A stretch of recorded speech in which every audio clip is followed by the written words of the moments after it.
So the show opened up with Becky coming down to the ring. Or actually, I'm sorry, Stephanie came down to the ring to open up the show. She's introducing Becky when Becky just comes out anyway. And Steph shows some footage of last week when Becky challenged Ronda and talked about how she won the Rumble. She's going to WrestleMania.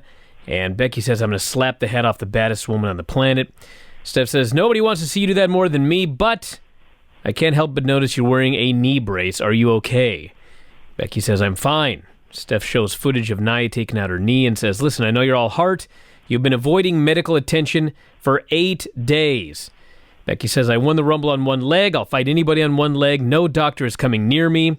Stephanie basically tells her, you either got to go to the doctor or you are going to be suspended. And Becky tells her, basically, don't tell me that again. And so Stephanie says, will you see the doctor? And Becky says, no. Fans are chanting, knock her out. So Steph says, well, you won't see the doctor, so you are suspended from WWE. Turns her back. Becky attacks her from behind, throws a couple of punches, goes for the disarmer. Her knee gives out. Referees come out to break it up. She starts going after them. Stephanie storms to the back. And then Becky tries to walk backstage without selling her supposedly injured knee. There's also a subtle thing here where Stephanie kicked her in the knee. Oh, there you go.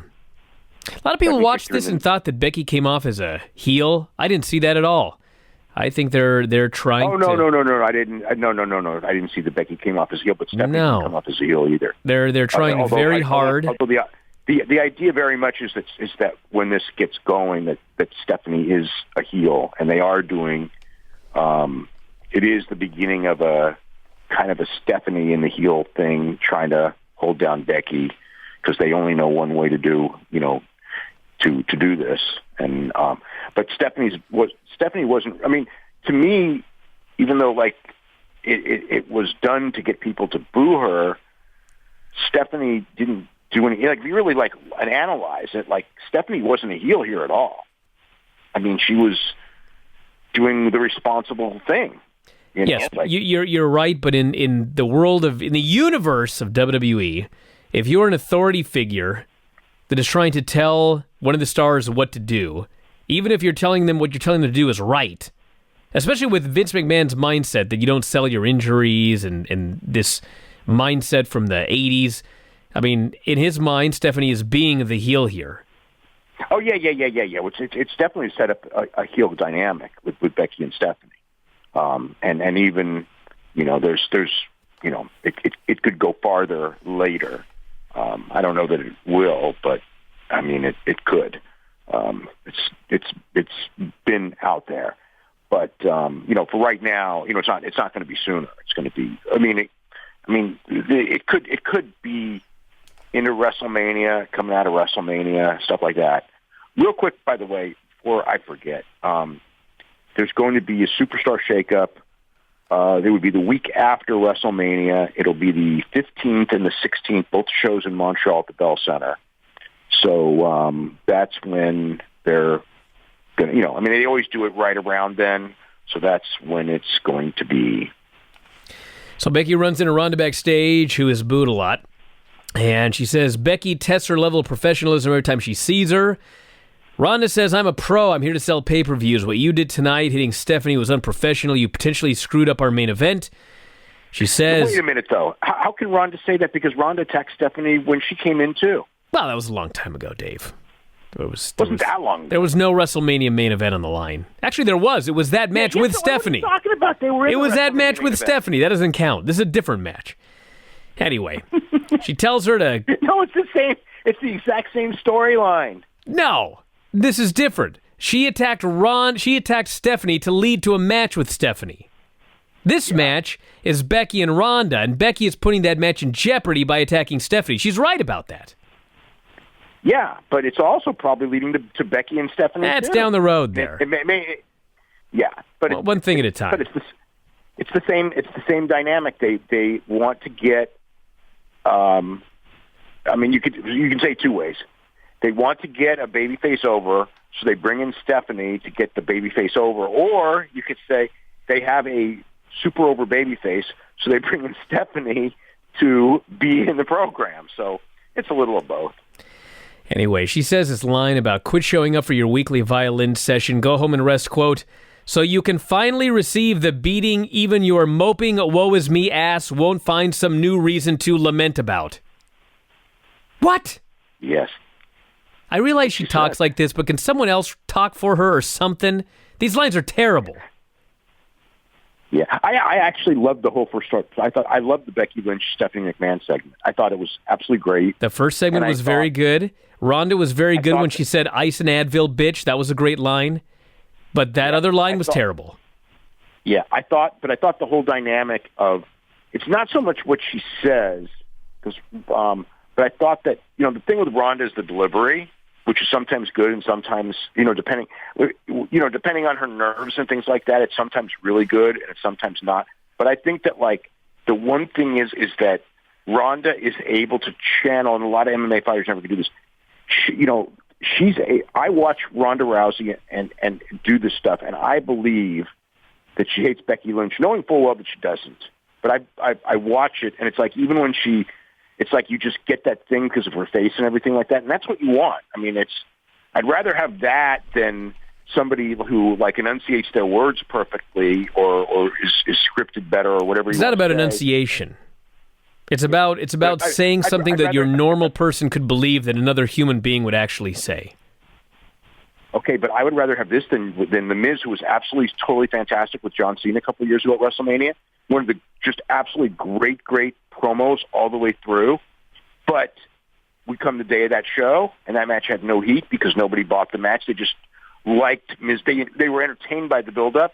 But this one, when that match comes, those people are going to be, until the first, they're going to be hot for the first lockup. It's going to be a super hot match. Because I think that the people, that both of them are able to get over and the idea that they truly hate each other, as opposed to the idea that they are entertaining us with some really cool promos. Yes. Which entertainment is not. Ronda has great presence, and she can deliver certain lines great, but her monologues, it takes me out of it. Like, if she had Paul Heyman there and Paul Heyman cut the promo on Becky, and then when he was done, Ronda looked at her and said, ice and Advil, bitch, that would have been awesome. I thought that this was even good because I just look at the idea of the intensity and the hatefulness. Is it coming across? And, I think it is. I mean, I thought that was, again, I think everything with Ronda and Becky Lynch so far has been very strong. I mean, so strong that people are furious that they're not going to have a singles match. I mean, and then, especially coming off of last week, and I think that even more this week, it's like every time I say that, people freak out over it. I think partially, too, for whatever reason, I think partially the freak out is over the idea that I don't know, it's great. I mean, it's really great that people are living and dying with the idea of Becky Lynch winning or not winning. Yes, that's the whole Charlotte thing. People are mad that Charlotte's going to be in the match because their presumption is if Charlotte's in the match, she's going to win, not Becky. I don't even think it's really about the match itself. Every time I hear someone complaining about Charlotte being in the match, it always has the addition of, because she's going to win. But she's not going to win. Well, that's everybody's fear, and no matter how many times you try to tell them that, they'll say, "Well, it's Vince McMahon, it's WrestleMania." The only thing I know, I don't know the finish of this match. The only thing I know is that when Becky Lynch and Ronda Rousey were going to wrestle at WrestleMania before Charlotte Flair was put in the match, and she was put in the match for a reason. Number one was the heat coming off of that the match they had at Survivor Series. Because remember, they were supposed to wrestle at Rumble in the rematch. That was supposed to lead to Rumble, and then the feeling was there was so much heat coming out of it that we'll do the three-way. And also because the Charlotte Flair and Ronda Rousey match was so great that the feeling is that Becky Lynch is the hot one, so put them all in there and you'll have a great match. I mean, that's the mentality behind it. Plus the long term of both Charlotte Flair and Becky Lynch being in the first women's main event and all that, which I've already explained. And that's the mentality behind it. But I certainly presume, I could be wrong on this, but the original, Becky Lynch was beating Ronda Rousey. I assume Becky Lynch is still beating Ronda Rousey in the match. Perhaps they may do something where she beats Charlotte Flair, and then they can come back with Becky Lynch and Ronda Rousey in a single, and Ronda will stay for an extra month. I mean, that's certainly possible. It's maybe even the way to do it. But either way, I wouldn't worry about that aspect of people. But yeah, I know. Like, it's like they're going to have Charlotte win. They're going to have Ronda Rousey win, and it's like, I don't think so. I guess we'll find out. So she's escorted out of the building, and that leads to Ronda Rousey, Liv Morgan. They learned a lesson from last week.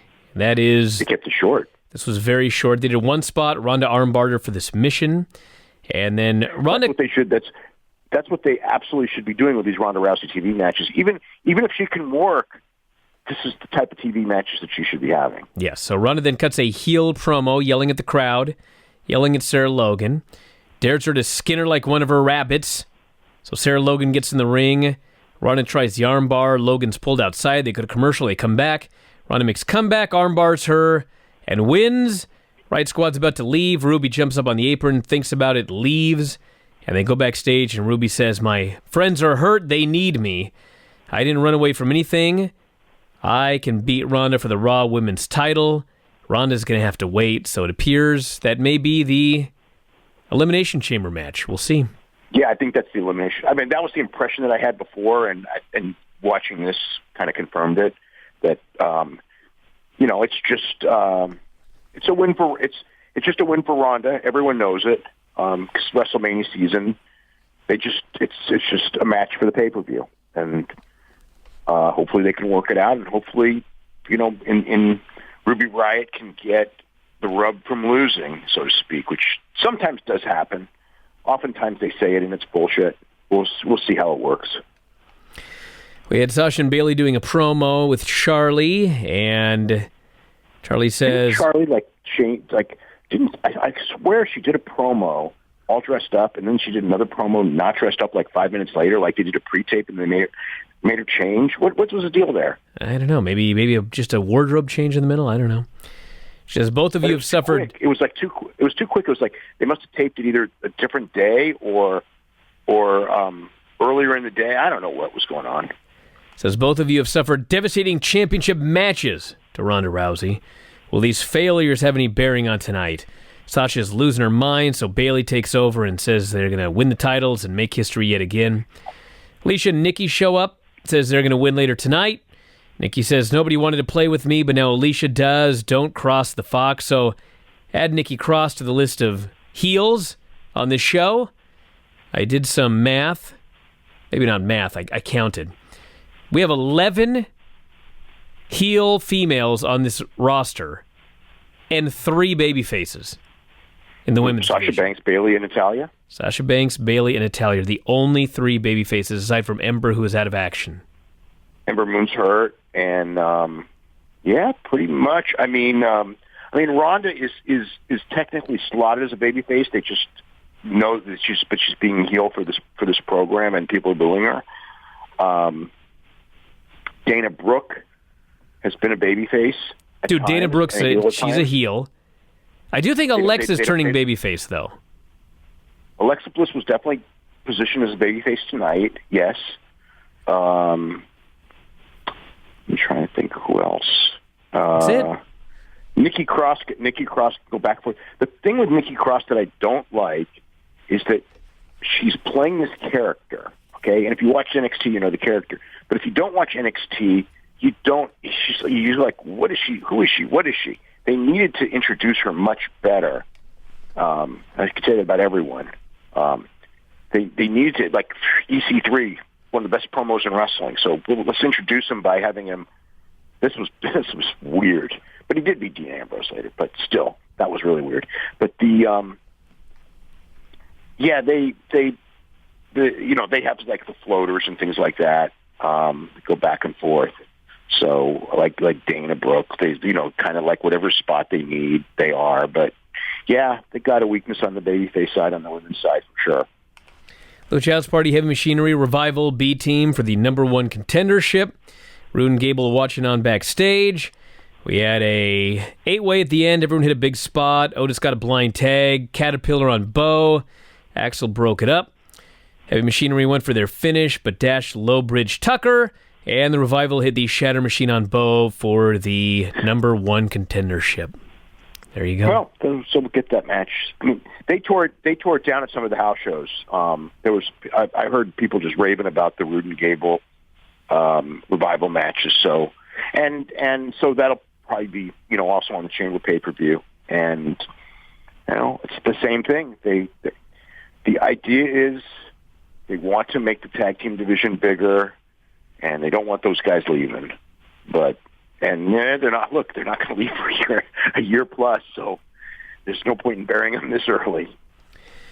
Kurt Hawkins watching on backstage, and Zach walks up, and Hawkins says, "We should have been out." Or Zach says, "We should have been out there." And Hawkins said, "If I wasn't your partner, you probably would have been out there. I lost 250 matches for over 2 years in a row. I'm a loser." Zach says, "Dude, they spelled my name wrong on the graphic last week. I've been here 13 years. I'm a loser. You can't bring me down. I can't get any lower." And he says, "We're losers, but not for long. We were the Major Brothers, the Edgeheads, the youngest WWE Tag Team Champions. We're going to end your losing streak together." And Kurt Hawkins says, "Well, maybe then they'll spell your name right." What a storyline this is. Yeah, that's whatever. I mean, it's like the build for Kurt Hawkins' first win. So I guess it's eventually going to happen soon. So Angle's heading to the ring. All the babyfaces are hugging him, including, I might add, Mickie James, who's been a heel since April. So maybe Mickie James is a babyface now. Maybe I guess that was her turn. This week she's a babyface. So he comes out and he does his promo. Maybe her and Alexa both. Because maybe they both turned and we didn't notice it. Comes out and says, "For years I lived my life by the 3 I's. Now it's the 3 D's: doubt, defeat, and depression. Wanted to come out here and prove I still..." Isn't the 3 D's like a move? It's the 3D, yes. Says, "I beat everybody during my career. I won a gold medal with a broken freaking neck. But there's one opponent I cannot defeat: Father Time." So Baron Corbin comes out, cuts a promo on him. Kurt challenged him to a fight. Corbin heads down to the ring, but out comes Drew McIntyre. And Drew cuts a promo on him, and they both go down to double-team Kurt, and Braun Strowman makes a save. And this sets up a Braun Strowman and Kurt Angle versus Corbin and McIntyre for the main event tonight. Kurt was pretty good here. Yeah. I thought it was a good segment. Basic stuff to build up a match. Yeah. We have Nikki and Alicia attacking Sasha and Bayley on the ramp, and that leads to the match itself, where, as noted, Sasha never even tags in. Bayley works the entire match. There's one spot where Nikki gets yanked into the post by Sasha.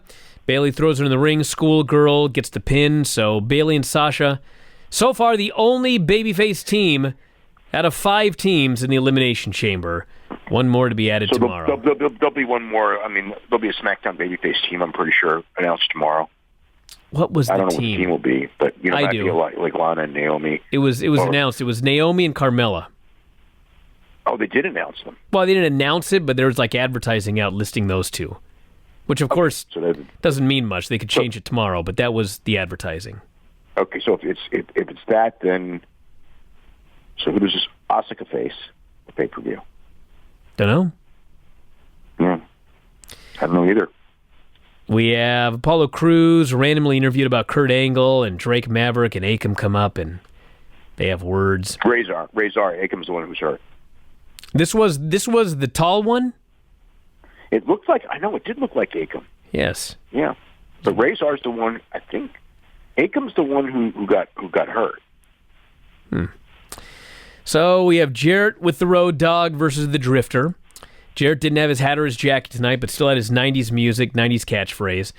They sang With My Baby Tonight. Elias interfered, buried the fans, and they had their match.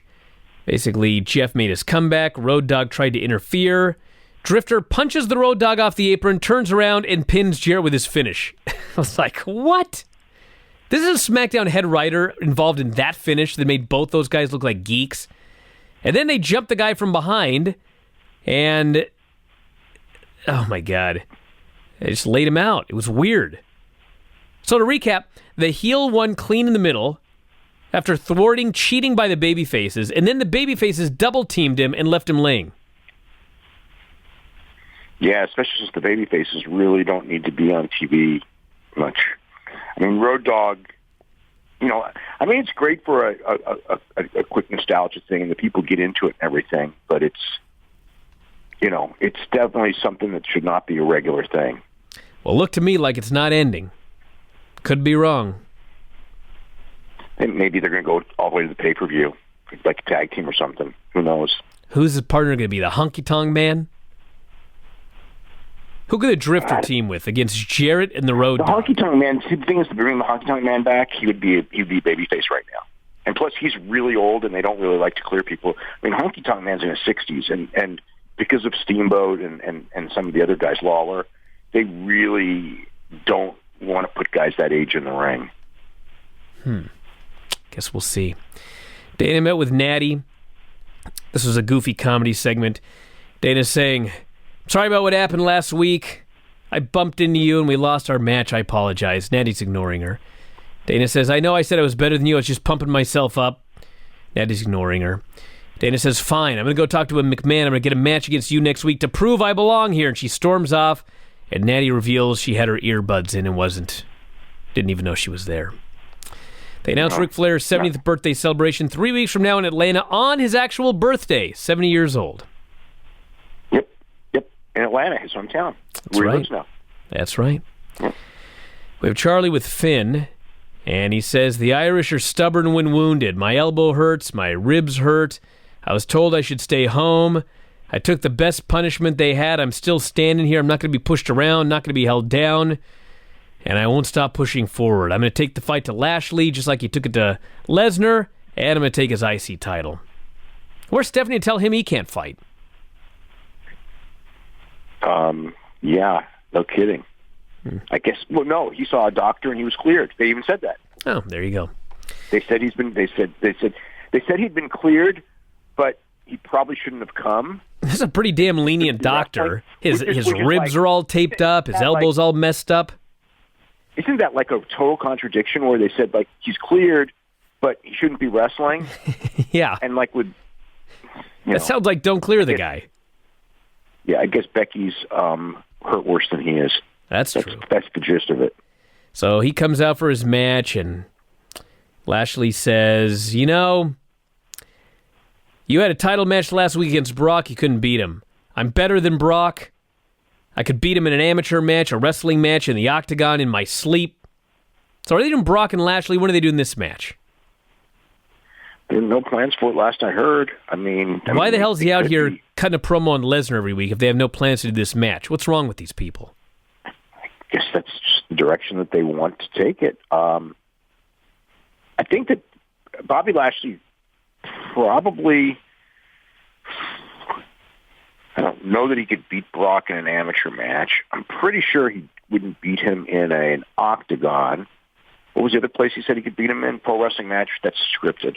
But I do believe in his dreams he could beat him. So he could beat him in his sleep. I do believe that. Says Finn's need to start fighting people his own size. Tonight he'll be fighting Leo Rush, and if he can entertain Lashley enough, he might give him a title match. So Lashley beats up Finn before the match, destroys his bad ribs, leaves the ring, and the damn ref just rings the bell. So the match starts. Finn's selling his knees. Leo's working him over. Leo Rush is so small. He was tiny in there with Finn Balor. Puts him in this abdominal stretch. Like he's probably 5'2". I'm gonna guess. I met him. I would say 5'2". He's very short. He's super talented. Here's the thing with Leo Rush that was messed up about this match, I thought. My thought is, but I know he wrestles on 205 Live, but the little manager guy should not be, as a heel, should not be super talented, even if he is. And I thought that was what was wrong with this. It's like, I know Finn Balor and Leo Rush could do an absolutely incredible match. But the role of Leo Rush on Raw that guy should not be having an incredible match and doing all these cool spots against Finn Balor, and that he did, because it reminds me of J.J. Dillon. Actually has told the story many times when he went in Texas. He was wrestling in Houston, and I don't remember who the opponent was, but he was brought in as the manager of the Mongolian Stomper, and so he had a match with some babyface, and he was like, I'm going to show everyone that, like, I'm really a good wrestler. So he had, like, a good match. And Paul Bosch goes to him and just goes, I know you're a good wrestler, but you're a manager here. And the manager's role is to be chicken shit, guy who can't get offense against a real wrestler. That's your role. So you, like, showed people that you're a good wrestler, and that's not your role. And that's what I kept thinking watching Leo Rush do all these cool moves. It's like, if his role was something different, but he's a heel manager, and the heel manager shouldn't be doing cool moves. I mean, even though it makes for a better wrestling match, it's just wrong for the story. Well, they did a bunch of cool moves, and the finish saw, where were we here? Leo cut him off, hit a hurricane run off the top. Balor made a comeback, abdominal stretch, double foot stomp, sling blade, drop kick in the corner, double foot stomp of his own, and got the pin. Then Lashley ran down and Finn bailed up the ramp, so they're going to fight for the title at some point. Yeah, pay-per-view. Paige returned, plug fighting with my family. We had a moment of bliss with EC3. She's fawning all over him when Nia and Tamina come out. And Nia's going on and on about. Thank God they ended that, because that was really embarrassing. Nice. I thought they made Alexa Bliss look so bad there. That she's fawning over EC3? Yeah, the way she did it, it was so stereotypical guy writing for a woman thing. Well, yeah, that's what they do. I know. It sucked. So Nia's rambling on and on about everyone's tweeting about her. She might fill in for Becky at Mania. Dean Ambrose comes out. He comes out to tell Nia to stay away from him. He's got all these stupid lines that are determined to make his life miserable over the next couple of months. Talks about how Nia has a crush on him. She's not the first woman having a problem dealing with his raw sexual magnetism. He says, stay away from me. EC3 standing there, so... Does nothing. EC3 stands there. He's this great promo, and he stands nothing, and he says nothing. All he does, he comes out with, like, uneven oil all over his body, with the idea, I mean, I did think that the interplay between Dean Ambrose and EC3 was really funny. Well, he said nothing because Dean slapped the mic out of his hand. Yeah, but it kind of, I mean, I guess it didn't make EC3 look like a geek, because in the end he won the match, so he didn't. But I just thought, like, this guy's such a good promo. Let him do a comeback on him in promos. But he did get the comeback with a win, so I guess it ended up being okay. So Dean buries him, they have a match, and it's very basic. Couple of chin locks by Ambrose, comeback by EC3, jackknife cradle pin, and that's the match. Yeah, it was real quick. I thought they had some really cute lines when Dean Ambrose goes, like, where's EC1 and EC2, and asked him who did his hair, and I forget the other questions, but I just thought it was, like, kind of funny stuff. Charlie's with Kurt, wants to know what it's like being in the ring with two guys who embarrassed him, and Kurt says, I wasn't planning on wrestling tonight. Almost left my gear at home. Somebody told me to pack it. Something told me. Kissed my wife, went on the road. I'm not in this fight alone, and Braun says this is an honor to team with Kurt. Now the promo where Mojo... What was even? Oh, yeah, he was there to announce his retirement. That's right. Now the promo where Mojo Rawley screams at himself in the mirror. And then finally, Braun and Angle versus Corbin and McIntyre. Like, really, they couldn't just have Braun cost Corbin the match and let Kurt Angle get the win here. They do this match. No, they couldn't do that. Angle sells and sells and sells. Strowman makes a tag. They cut him off. He sells. And finally, Kurt tags back in, makes this big comeback on Corbin, hits the Angle slam, goes after Corbin, and Strowman hits the ring. And Strowman goes right up to Corbin. Corbin says, "You're not the legal man. Don't touch me, or you'll be disqualified." Braun touches him and gets disqualified. I'm not even kidding. And that's the end of the match. The match was. I thought the match was fine, but God, what a terrible finish! It was horrible. Like, you can't beat Corbin. What's going on here? So they do a DQ. They may not want to beat him because they're setting something up for pay-per-view. But nevertheless, who cares? Set what up with Corbin that we could possibly care about? They could still beat Corbin, but that finish was just. I mean, look, if they could have done a DQ because they wanted those, Corbin and McIntyre up to build up something for later. But what an uncreative, stupid DQ. At least do a better DQ. There is nothing that they are doing with Baron Corbin where he could not do a job tonight. Nothing. Zero. There's zero things that they're doing with him where he couldn't do a job tonight. What, he's going to challenge Brock? I don't know, but it depends on where they're going with whatever they're doing with the pay-per-view. With Corbin? Nowhere. I don't have an issue. I don't have an issue with the DQ. It was just such a crappy DQ. It was a stupid DQ. They've humiliated Kurt week after week after week after week. He's finally in a match where Strowman could give him the running power slam and let Angle get the pin, for crying out loud. Give Angle something. Yeah, but this isn't about Angle. I think Angle was a fill-in. So it's not about Angle retribution. Angle just happened to be plugged in because they needed somebody in the match, and they came, well, Kurt's got a storyline with these two guys. So there you go. So I don't think that they're not going to put Kurt Angle over. We've already established that. He got humiliated by both of them. So it's not about Kurt Angle, being over. I mean, maybe he wrote the pay-per-view and it's building to it, but it's not for Kurt. It's for Strowman, and it's for, Drew McIntyre. Drew McIntyre and Corbin and Strowman are the ones who they care about. Kurt's just a guy who's used to get them over. Listen, I understand Drew. I understand Strowman. But Corbin? Hey, I'm not like saying that's what they should be doing. I don't see, like everyone else that I don't see that much in Corbin. I mean, I could see him I could see him at a certain level, but he's on TV way, way, way too much. And yeah, you're right. I mean, there's no reason. I don't see protecting him. I don't see him in that kind of a role that he needs to be protected. I just see him as a guy. And that's the best he's going to be, is just a guy. Drew's got a lot of skill and everything like that. I could see him being bigger. And Strowman, was the hottest guy, in the company at one point. He's not anymore, but, he's still a guy they're going to protect.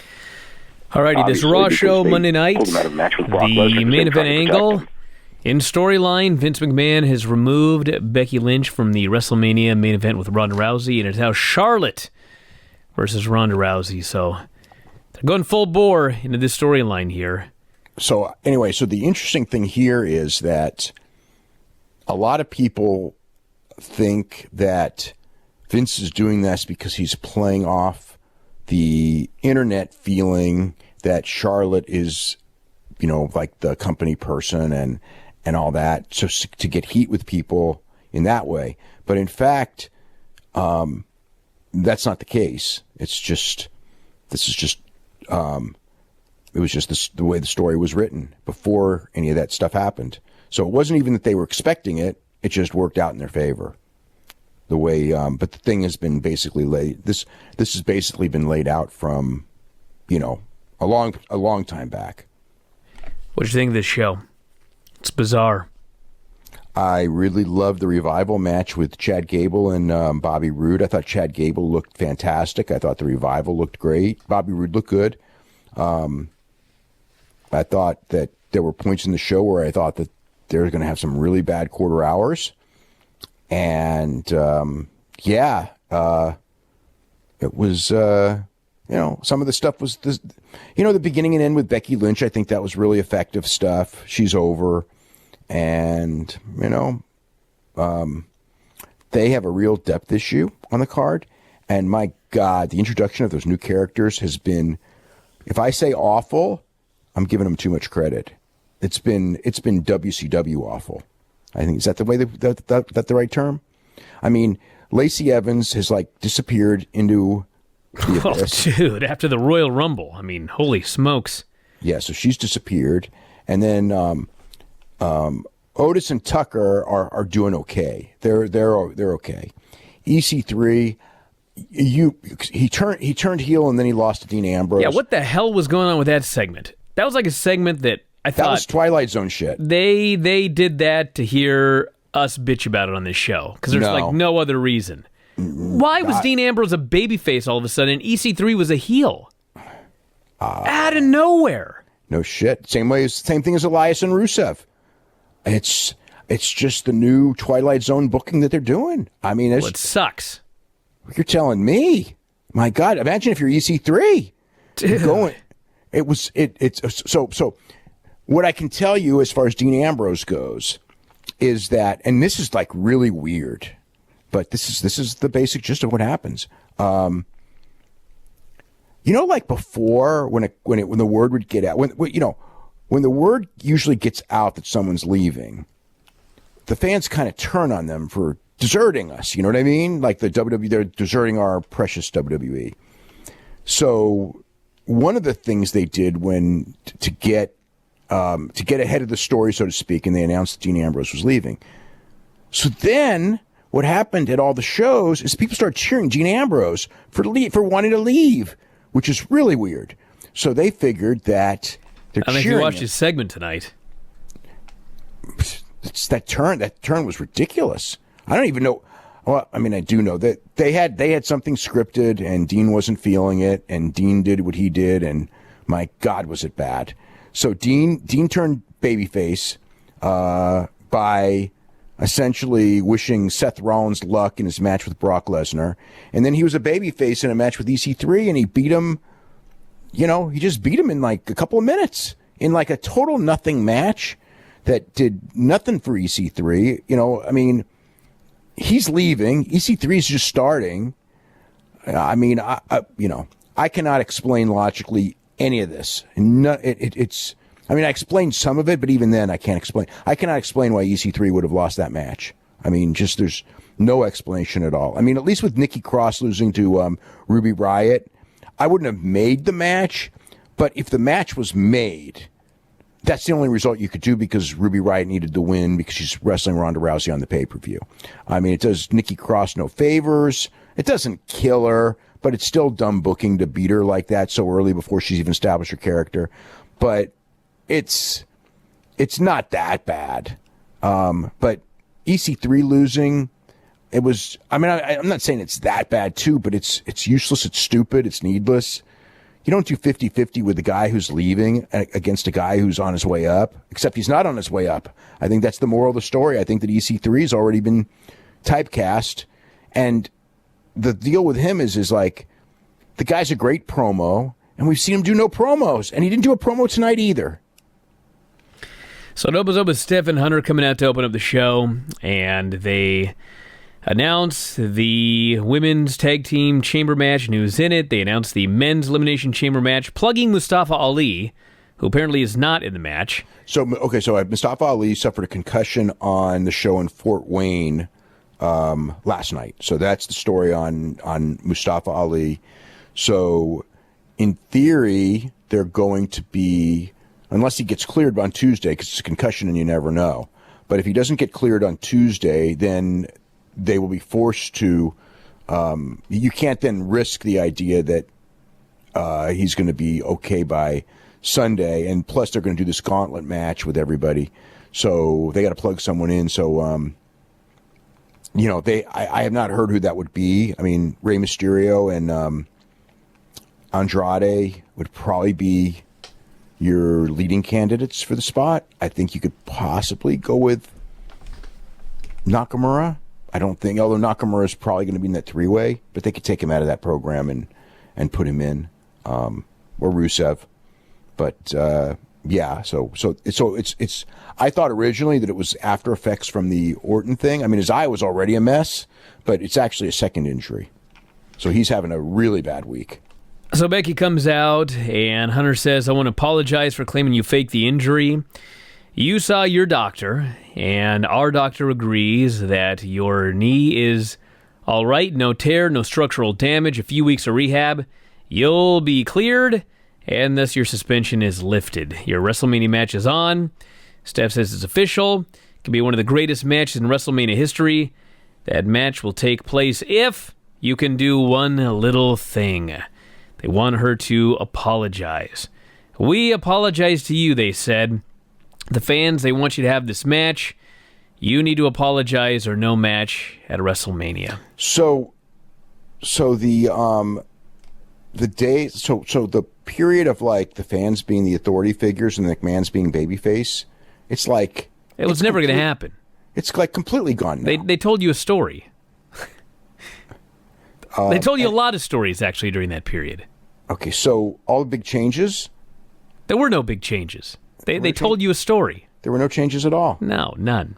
So okay. So given all that, how's the ratings going to turn around if we're doing the exact same thing that have caused the ratings to go down? Well, they're not going to. They told a story for 3 weeks, and then they blamed Corbin and they moved on.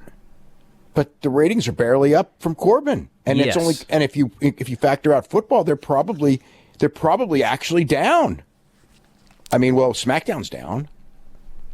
So they talk about the apology. She's got to apologize before the end of the show. If she does not, she's not going to WrestleMania. She gets in a big argument with Steph, big argument with Hunter, and they announce you've got till the end of the show. The choice is yours. So rest of the show, she goes around, asks everybody what they think. So that's the idea is just that they're trying to draw ratings with the idea that she's going to come back at the end of the show, and is she going to be in the main event at WrestleMania or not? And good. That's actually a good idea. Yeah. The only thing is that okay, so it probably helps your final quarter hour, but it also tells people that until the final quarter hour, there's nothing to worry about because, you know, what else did they really plug? They never plugged the tag team title match. I mean, all of a sudden it's like Rude and Gable get that introduction and then they go, oh, and the titles are staked. So that really made the titles look really important that they never plugged them once during the whole show. And the rest of it was, you know, I feel like they announced that last week. They announced there would be a title match, but I had the impression it would be on the pay-per-view. They never said when it would be, and they never plugged it during the show. They plugged Finn Balor and Drew McIntyre, which turned into like 3 matches. Which I mean, I feel like I've watched Finn Balor and Drew McIntyre like 400 times this year. I know it's not that many because the years were only in February, but it just feels like I see that over and over and over again.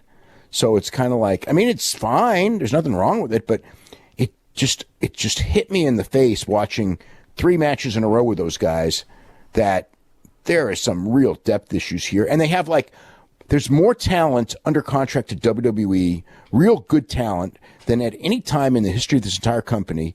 And yet they have depth issues. And that makes no sense, but it's actually true. We had Sasha and Bayley versus Nia and Tamina versus the Riot Squad. And that was too long and not good. It went forever. Gave me zero hope for the Elimination Chamber between this and the Tuesday match. Yeah, and that between and also the quality of the teams on the SmackDown side. I mean, you've got the Iconics who are not good. You've got Mandy Rose and Sonya Deville who are passable. Carmella's in there. Well, Carmella and Naomi are okay. They're fine. But I mean, it's like Nia and Tamina are not good. And then Ruby, Sarah Logan's a good wrestler. Not a lot of charisma, but she's a good wrestler. Liv Morgan's okay, passable. And then, Bayley and Becky Lynch are good wrestlers, but, Bayley and Sasha Banks. But Sasha, I guess, still isn't cleared because she just got thrown into the guardrail and kicked, and then she never came back she never got in the ring. That's right. So anyway, to keep track of everything, we got 2 heel teams and a babyface team. One of the babyfaces, Sasha, gets thrown to the barricade, and they do the lightest throw into the barricade you've ever seen. Well, they have to because she probably is, not allowed to take any punishment at all. Sarah Logan hits her with a running knee. All of the guys come out and they take her to the backstage area. So it's 2 heel teams and 1 babyface. Okay. Hold on. This sounds like you could do something with this, but instead, the heel teams are working against each other. And they're taking turns getting heat on the other heels, and then the other heels are making comebacks against the other heels. Nobody cares about any of this. The match is not good. It's dragging on forever. And then finally, Bayley gets her hot tag, and Tamina super kicks her, and Nia hits a Samoan drop on Bayley for the pin. I got a question for you. I don't have any answers to this. Okay. So when Bayley hit Liv with the belly to Bayley, Yes. And then Tamina super kicked Bailey in the face. Wasn't that a DQ last week? Yes. Okay, just checking. Yes. Because it wasn't a DQ this week. Absolutely inconsistent. Yes. Yes. Okay, yes. just checking. So another thing too is, as far as what was the deal? So Bailey's in there going on her own this whole match. And so anyway, not even the whole match. It was a ton of the match. It was Nia and Tamina versus the Riot Squad. No, I probably zoned out of that. But anyway, the deal is that the whoever lost the fall, which was Bailey, they have to go in first in the Elimination Chamber. So Bailey and Sasha will be one of the teams that starts. Which, quite frankly, if I was booking that match, Bailey and Sasha would be the team to start. Would be one of the teams. Yeah, to start provided Sasha can wrestle. Provided Sasha can, I know. Provided Sasha can wrestle. That's the weird part of the whole thing. I mean, but I remember last week they thought she would be cleared by this week. So, there's a lot of injuries. I'll tell you what. Given the economics of this company, and the injury, like Vince was out there complaining about all the injuries and going, well, the reason the ratings are down and the house shows are down is because and he lists all these people who are hurt. Now, first of all, I don't believe that the ratings are down because of the injuries. I mean, Roman Reigns being not there probably hurts slightly, but it's really the vibe of the show. It's not really the individual parts. And as far as the house shows go, yeah, I guess people right now do know Roman Reigns isn't there. But it's not the injuries. I mean, that illness is important. But like when Braun Strowman was hurt or some of these other guys hurt, they just advertise them for all the shows. So it's not like it's hurting the house shows. The house shows are down because, like everything, the interest in the product is on a decline, and that's the deal. And 3 months ago, Vince was talking about how we're going to change the house shows and. I don't know what's changed. It's the same stuff. And, it's, I don't know. It's like not good. So we had this bizarre, this is a bad quarter hour. So Becky is sad. They go to Elias. He starts playing. They go back to Becky. This was terrible. This was a terrible quarter. Yeah. Yes. They go back to Becky. She's with Finn. Finn tells her not to let her pride be her downfall. He says, I've seen pride get the better of many men. Don't let it get the better of the man. They go back to Elias. Then they cut to a Seth Rollins video. They go back to Elias. Okay, then the Lucha House Party comes out. Okay, why? This was weird. Okay, so they're Elias is in the ring with his guitar, and they do this promo getting Seth Rollins, or what it seemed like. Didn't it seem like that they put the wrong video in the wrong place because it was totally out of place? No, the whole idea was every time he starts to play, something interrupts it. And they only had so many things that could interrupt it. And so one of them ended up being a Seth Rollins video because Seth had to come out at the top of the hour and talk about the video that played earlier. Weird. So the point is, it seems so I figured out what it was, but the first two times I was like, is this WCW? That's Elias is there, and then Becky's on the big screen. They cut to Becky. But anyway, then he finally explains, every time I try and talk, they cut me off. Lucha House Party's there. They do this goofy segment where he wants the Lucha House Party to show that they can do better than him. So Kalisto goes to play the guitar, and Elias wants a duet. And of course, Kalisto's such a goddamn idiot that he turns his back on Elias. Elias breaks the guitar over him. Elias flees. Lucha House Party looks like idiots. We never found out why they were supposed to be out there because they never do anything. And that's the segment. The segment was awful. And it never ended. Went on forever. The problem the segment went so long. Yeah, that I remember watching that thinking, this is a killer. And also, the other thing was, they have done a number on Elias. And what can I say? They've just done a number on that guy. We had a promo with Mandy and Sonya vowing to win the Chamber. So then we have Finn Balor, Drew McIntyre with Lashley and Lio Rush at ringside. Balor goes up top after a minute, and Lashley crotches him for the DQ. So the heels go after Finn. Kurt Angle makes a save. They give him zero credibility. Corbin beats him up. Braun Strowman makes the save. Turns into a six-man. So we have Balor, Angle, and Strowman versus McIntyre. Balor, Angle, and Strowman. And Strowman, yeah. Against McIntyre, Corbin, and Lashley. Yeah. I forgot Corbin. Anyway, he's in the match. So how can you forget Corbin? Very easily. Did you see this match? So they do the match. I saw it twice. And I swear to God, they did the exact same finish they did in the first match. Finn goes up top, he gets crotched, he gets beaten. But he got his foot on the ropes. And so another referee comes down, who, by the way, was nowhere to be found when the Revival was getting screwed every week. And he Chad says Patton. the guy's foot was on the ropes. They restart this damn match. Now, often when you see a match restarted, they go right to the finish. Nope. They did the whole damn match over again. Yeah. How long was this segment? Like 40 minutes? Well, the first match, I don't have the times in front of me, but the first match was 3 to 4. The second match was like 12 plus, and the third match was between 8 and 9. Okay. I'm going to make people mad. It's my job. No, if you watch Tanahashi, well, it's my job to tell the truth, which makes people mad. If you watch Tanahashi... Yeah. We're going to compare these guys to Tanahashi. Yeah, get ready for this. If you watch Tanahashi Jay White, okay? How long they go? Just over 30. 30 minutes, okay? Every one of these big-time main event New Japan matches that goes 30 minutes, like almost without exception, what do we say every time? Every move meant something.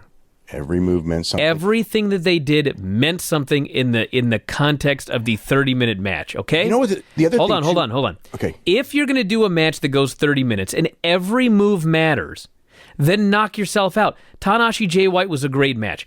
This match here on Raw went like 30 minutes between the 3 matches they did. Don't even try to tell me that every move mattered. It was just a way to waste 30 minutes on Raw. I'm not saying the guys were bad. They did some good stuff here and there, but Finn Balor was good. Finn Balor was good in this match, but the reality is it was a collection of them doing things for 30 minutes because the show is 3 hours long, and it was too damn long.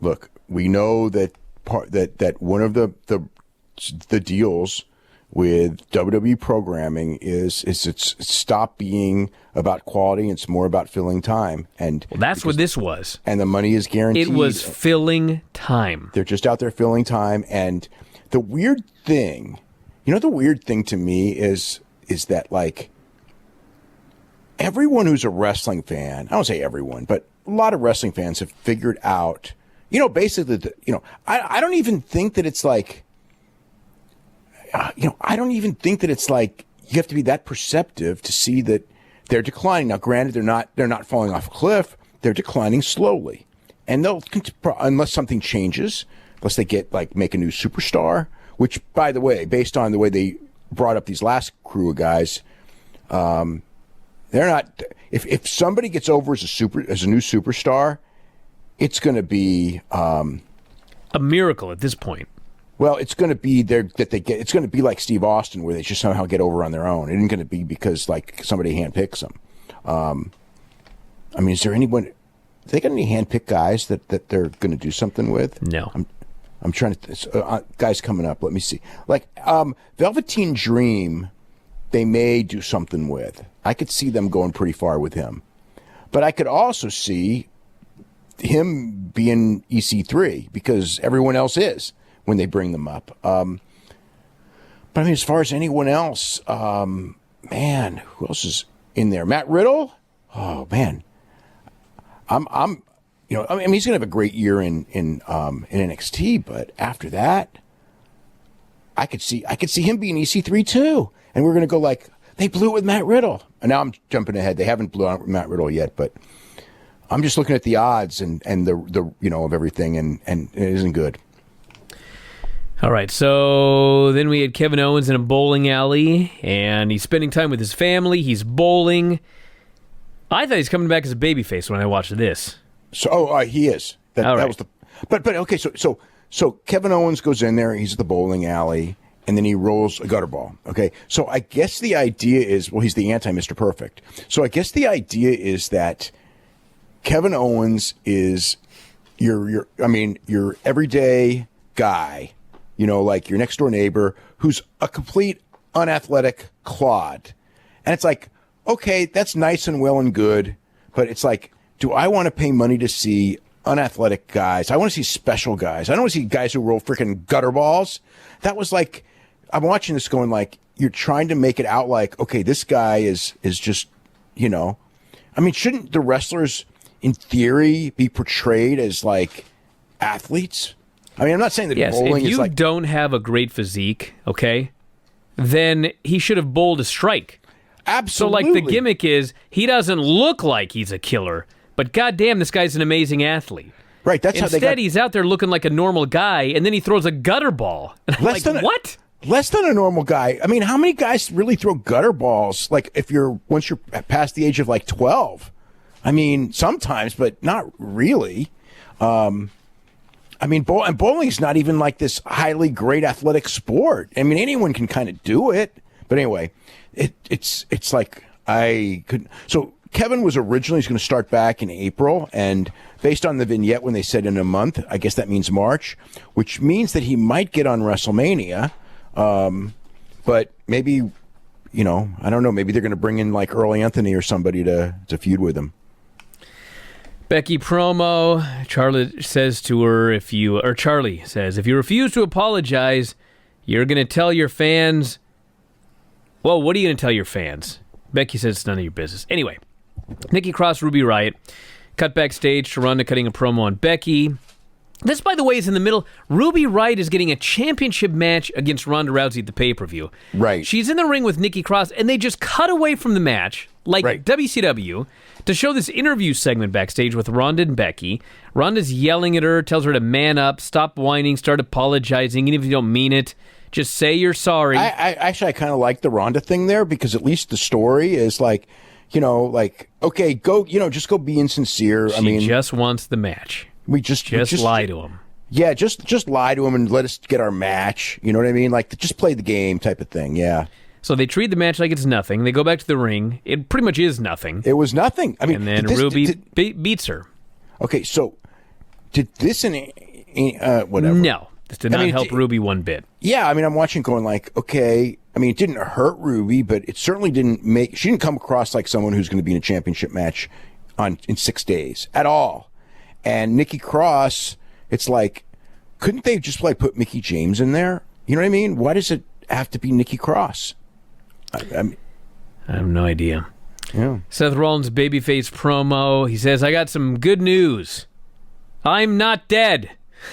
It's like, what's the bad news? Took 6 F5s. I'm still here. If I can stand, I can fight. If I can fight, I can stomp. If I can stomp, I can beat Brock Lesnar.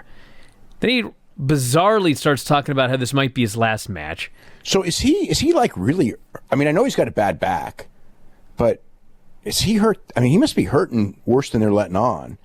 Because it sounded like Kurt Angle before that WrestleMania in Seattle, almost. I have no idea, but Paul comes out and he's talking about how it's a suicide mission to go in there.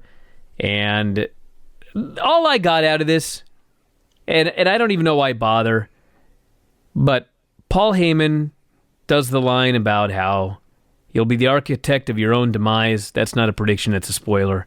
Seth says, I don't care. I love this business. Lesnar's held it hostage. I will sell my soul to the devil. I will burn in hell if it means Brock will no longer be Universal Champion. And all I could think was, Paul's turning on Brock and going with Seth. Who knows? I don't think so, but I really don't think that's going to happen. Well, it's a strange line then. This babyface is going to sell his soul to the devil and burn in hell in order to beat Brock Lesnar? Maybe that's that. Maybe that is the big hint. Who knows? Yeah, I don't think so though. I just watched that Jay White match, and it's the same storyline: Geto Okada and Jay White, Paul Heyman, Brock Lesnar, and Seth Rollins. It's something new. Yeah, it is. It would be similar, wouldn't it? Yeah. EC3 and Dean Ambrose is noted. Dean Ambrose comes out. You didn't mention. Okay, Dean Ambrose turned babyface. Dean comes out. He gets the mic. Or first, he gets in the ring, and he puts his hand out. And Seth hands him the mic. And I was like, are you guys buddies now? Sarcastically, I'm thinking that. And then Dean Ambrose says, slay the beast. Yeah. And he walks out. And Seth smiles. So originally, he was actually supposed to explain, like why he would say slay the beast, but he didn't. So he just said slay the beast. Must have had a hell of an explanation they didn't want him, or he didn't want to say. It was one of those about, it was the deal of, whatever, we started together and blah, blah, blah, the whole Shield thing and Roman Reigns and all that, which, makes all the sense in the world considering the turn and everything. And it's just like, I got to say that Dean Ambrose turn, in hindsight, the heel turn. In hindsight. We talked about this the night of. Yeah. It sure was a flop, wasn't it? Yes, it was a stupid idea. They do this. They've done this so many times throughout history, and the fans never buy it. Ever. And they always try it again. Well, it never works. Yeah. So then EC3, as a heel, wrestles Dean Ambrose as a babyface, and EC3 goes to lift him up, and Ambrose small packages him and wins. It's just like, in what am I 3 minutes? Watching here? This is bizarre. No, that was bizarre. Yeah. So then Alexa meets with Becky, and last week I suspected Alexa was turning babyface. That was a stupid thing. She's not. She cuts his promo about how Becky doesn't need to apologize. Becky presumes Alexa just wants her spot. Alexa says that's not true. Just go out there and do whatever. And that's it. Becky says, if I apologize, the only thing I'll be selling out is WrestleMania. I like that line. Yeah. I like that. That was a cool line. Revival versus Gable and Rude for the tag team titles. They had a great match. They were in a death spot. And for the first half of this match, they're just out there busting their ass, and it's just dead quiet. But and by the time they started doing those near falls at the end, they got the fans into it. They ended up getting a "This is awesome" chant. They ended up getting a big ovation at the end. That was a hell of a performance by these guys. And all sorts of big near falls. And finally, at the end, Gable went for a dive off the middle. Revival caught him in midair with a shatter machine, got the pin, got the titles. Best thing on the show, wrestling-wise at least. Oh, I think any-wise. This thing was great. The Chad Gable looked like such a superstar out there. I mean, it's like whatever. They got something really good in him. And the revival, it's like, it's hard because they're not Vince's kind of guys, but boy, are those guys good. And they've been going on the house show circuit like the last 2 weekends, especially this weekend. I heard every night they absolutely just killed it. Probably the exact same match we just saw.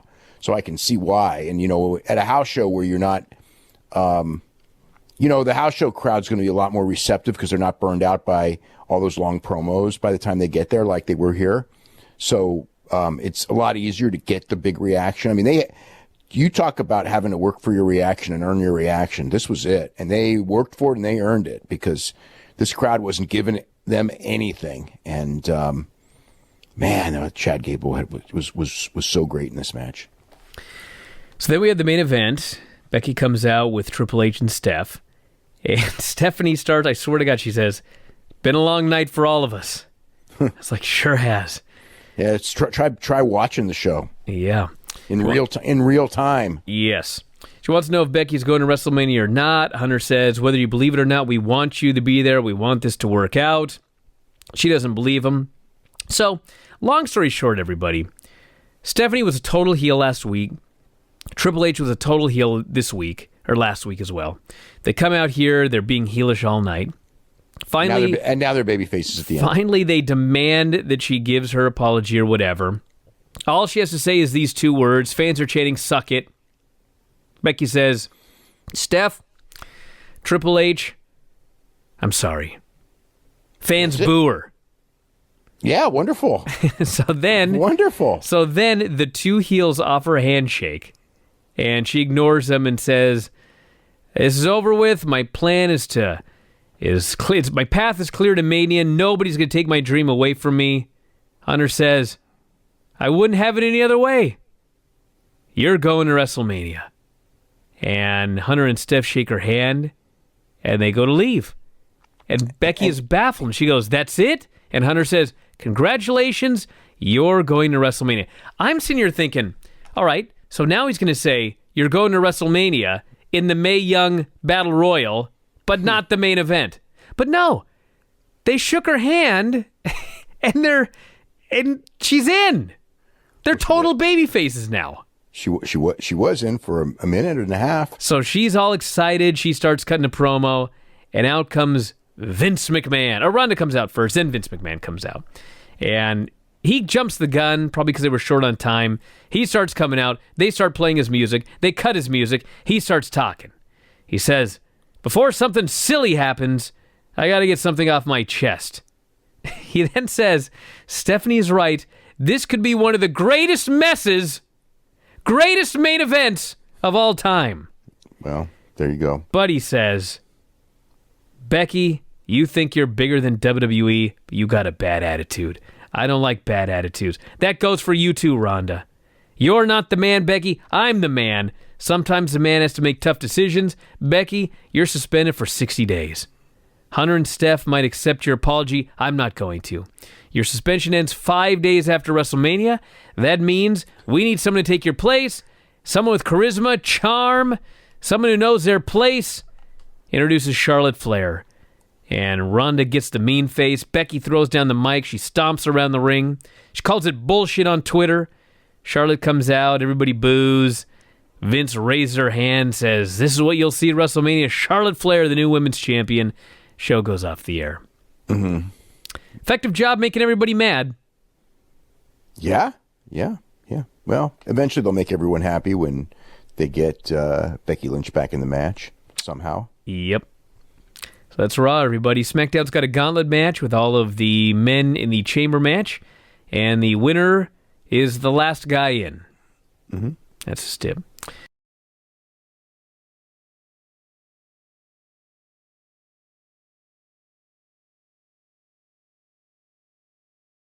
Nope. All right. What'd you think of Raw? Oh, geez. I thought it's really interesting. It was almost like a reset show. You know, it's after the last group of people they brought up that they pretty much have done nothing with. Now they brought in a whole new group of people that they did something with, all of them. And the whole show was basically putting over NXT. They had a very, watching the show, the thing that really hit me and hit hard was just how it was such a depressing feeling watching it because the crowd was so dead for almost everything they tried. The body of the show in certain cases was very good. In other cases, the booking was weird throughout, and some was... the two things that really stood out from a booking standpoint that I just thought were ridiculous was Bobby Lashley and Leo Rush being back together after breaking up the night before, and with no explanation other than Michael Cole going, "Well, I guess they must have made up after the show." I mean, it's just like that's just beyond terrible booking. And then Ronda Rousey facing Ruby Riott after beating her in 90 seconds. The next night you do a rematch, and it's like, Ronda Rousey should have beat Ruby Riott in 90 seconds. And I know I got a lot of feedback from people. It's like they could have had a better match. And it's like sometimes it's about telling a story, and it's not about having a better match, especially when in the road to WrestleMania. The road to WrestleMania is about building WrestleMania. And there's no point in the world of Ronda Rousey having a long match with Ruby Riott. Ronda Rousey should just blitz her, and she did. So anyway, whatever good that did was undone because she sure didn't blitz her tonight, and there was no reason for a rematch. I mean, it's like they're doing this thing of we don't give rematches when people lose the title anymore. Okay, but you give rematches when a challenge... Dude, they said that one time on their reset show, which was a bullshit reset show. They've never mentioned it again. No, but it was mentioned tonight when Chad Gable and Bobby Roode didn't get a rematch, and DIY got the match instead, even though it wasn't a title match. They mentioned on commentary there's no more automatic rematches. I don't remember hearing that. They mentioned on it was mentioned on the show tonight that the rematches are no longer guaranteed. Yeah. Oh, they're no longer guaranteed. It was mentioned in the commentary tonight. So then we got one in the main event. Well, that's different. It's automatic rematch after you lose the title. it's not guaranteed. But no, we got to, instead of a champion losing and not getting a rematch, the challenger got blitzed in 90 seconds and got a rematch. 90 seconds and then getting a rematch the next day, which is completely ludicrous. And then, it's like, yeah, I mean, I can't even give any kind of an explanation to it, because it's like, if the challenger had gone like it was Kofi Kingston and Daniel Bryan, and they had this great match, and there's a reason for, like, if they do a rematch on SmackDown tomorrow night, or they do a rematch on that pay-per-view, I mean, that's fine. You're a rematch coming off of a great match, but a rematch coming off of a 90-second match, and then what was the point? I mean, other than they had to fill time, and I guess they feel that the more time Ronda's on television in that final segment, the more it's going to help the ratings. But God knows this show. I mean, there is a pay-per-view bump that usually happens. So we are the day after a pay-per-view. So it may not do a record low, but I'm watching the show going, like, with this dead crowd and all these newcomers that the masses don't know. I was watching this going, like, this, I mean, last week they pushed Vince and Becky Lynch, and this week you didn't have Vince or Becky Lynch. And then the Triple H character, who was, I mean, Triple H and Stephanie have been heels in the Becky Lynch storyline. No, they were babyfaces last week. Well, they were babyfaces last week. At the end of the show, sure, they were babyfaces. So it's continued on. Babyfaces this week. At the beginning, but they've been heels all the way across. I mean, like, for weeks. I've given up on trying to keep track. But I mean, here, like, Triple H comes out and he's a total babyface. Yeah. And he's saying that he thinks it's cool that Becky Lynch is, like, suspended and just, violating her suspension left and right.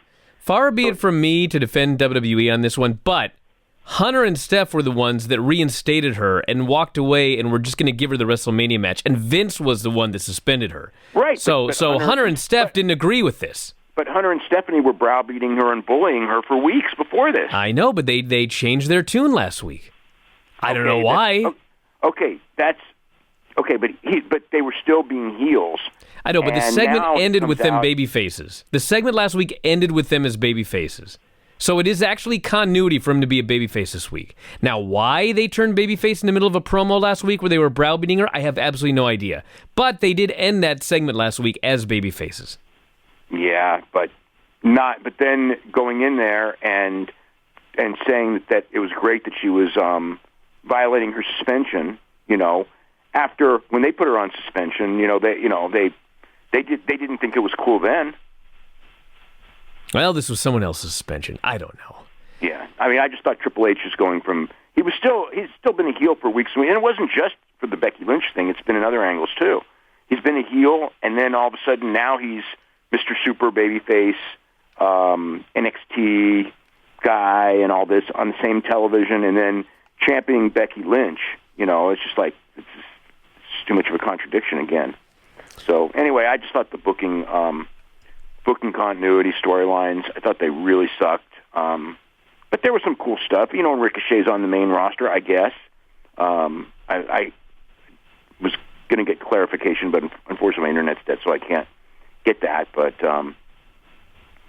yeah, so I'm presuming that these guys, just the way that they were booked, that they're probably going to be, I don't know if they're full-time on the main roster or they're just going to be sporadically on the main roster. And I don't think there's anything wrong, again, I mean, when you consider, like, the depth issues and things like this, and which is not a depth issue of talent, but a depth issue of how they ruin so many people from being top guys, the idea of bringing in new guys and putting them over and them not being on TV every week, I think that, NXT guys that are top NXT guys coming in and doing well on the main roster and all this like they did on Tonight Show, I don't think that's bad at all. Whether they're there, I thought the Aleister Black debut, I thought left a lot to be desired. I know that they'll go, they won, but I just thought that it was a really boring match, and the way it was booked, that it did. I don't think he came off well at all. But DIY came off pretty well, even though Ciampa was a babyface after being the best heel in the business, and but I mean Ricochet, they put Ricochet over as much as you're gonna. I mean, it was interesting that they would never let him interact much with Lashley. I mean, it was all with Leo Rush. But yeah, just watching once Lashley and Leo Rush were back together, it's kind of like my thought was look, if they don't care about their storylines this much, they break up a team and then they're back together the next day with no explanation, then why should I care about any storyline? So I don't care. And, once you get to that point, and you had this dead crowd, and you have, all of the faults that, of declining interest that we've talked about for all this time. And it's like, so when you do this, my thought is that you've got to do things that will enhance interest and make people think that you need to pay attention because the storylines matter and wins and losses matter and all these things matter. And when you just go in there and go like everything you saw last week and everything you saw the night before, the next day none of it matters and we're not even going to bother to give you an explanation. It's like, how are you going to get people to care more? They're going to care less. And that's exactly what, that's the key to the problem. That's why people are watching more and more on DVR and speeding through the show rather than watching it live, which is like the whole reason that they're getting all this TV money is the idea that, this is one of those things like an NBA game that you got to watch it live or a UFC fight. And I don't even know how much they're understanding of it. I mean, I don't know. Vince said he knew the answers, although that was to the house shows and then nothing changed. But, they did like that reset in mid-December where, all the McMahons were back as baby faces.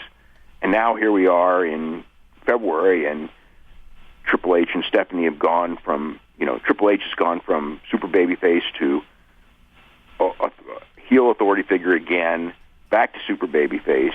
Vince went to heel authority figure again, and everything is just a convoluted mess. Hunter comes out for a promo, plugs the Road to Mania, Elimination Chamber. Can you feel it, he says, and the crowd is dead. Crowd pop for Kofi's name, they pop for Becky. Not that much. No, it was not much. Says in a corporate sense, if Becky shows up again, she'll be arrested and prosecuted. But personally, I thought it was pretty cool. Says, as released on ESPN this morning, speaking of cool, first of the announced inductees into the Hall of Fame this year, D Generation X. Myself, he says, Shawn Michaels, X-Pac, Road Dogg, Billy Gunn, and Chyna. All of them going into the Hall of Fame. That didn't even get a big reaction. That's when I knew they were in trouble. DX in the Hall of Fame. Because the Hall of Fame, whenever they announce the old people for the older people from the Hall of Fame, that's usually a real easy pop. And when that didn't get a pop, I mean, it got at best a lukewarm pop. I knew that like this was, I mean, and I've heard from people who were at the building and everything, and it's like this isn't one of those where they go, oh, the TV didn't pick it up. It was great. It was like this crowd was dead for everything. I mean, they the percentage that knew who the NXT guys, it was a real bad city to bring those guys in because the percentage in this audience, it was a small crowd anyway for Raw. I think it was the smallest Raw crowd in a long, long time.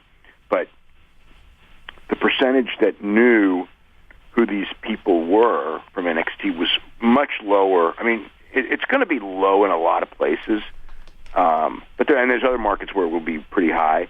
But in this one, it felt like it was as low could be. So he says he's going to pour gas on the fire. His responsibilities don't end with Raw and SmackDown. He oversees NXT. It's his pleasure to introduce some new talents here tonight. Ricochet, Aleister Black, Johnny Gargano, Tommaso Ciampa. Cole robotically read straight off some sheet of paper the bios of each person. He actually said... I felt like the announcing tonight was so bad. It's always bad. It was actually like it was like you said, it was so programmed. And there was like no sincerity and it was all forced enthusiasm all across the board. I mean, you just felt like nobody was saying anything they believed at all, that they're just like saying what they're supposed to say and not with very much conviction either. Michael Cole actually said that Ricochet first broke out during halftime heat. Yeah, that's what he said. Dude. I know. That's what he said. Not even putting over, oh my God, his NXT stuff. I mean, I can understand them not talking about PWG, but for crying out loud, talk about his NXT stuff. He first broke out during halftime heat. I know. Hunter says we're going to see the future tonight, announces a table match next. It is Baron Corbin versus Braun Strowman. That's another one. It's like, okay, what's the point of like... Why did they beat Braun Strowman? What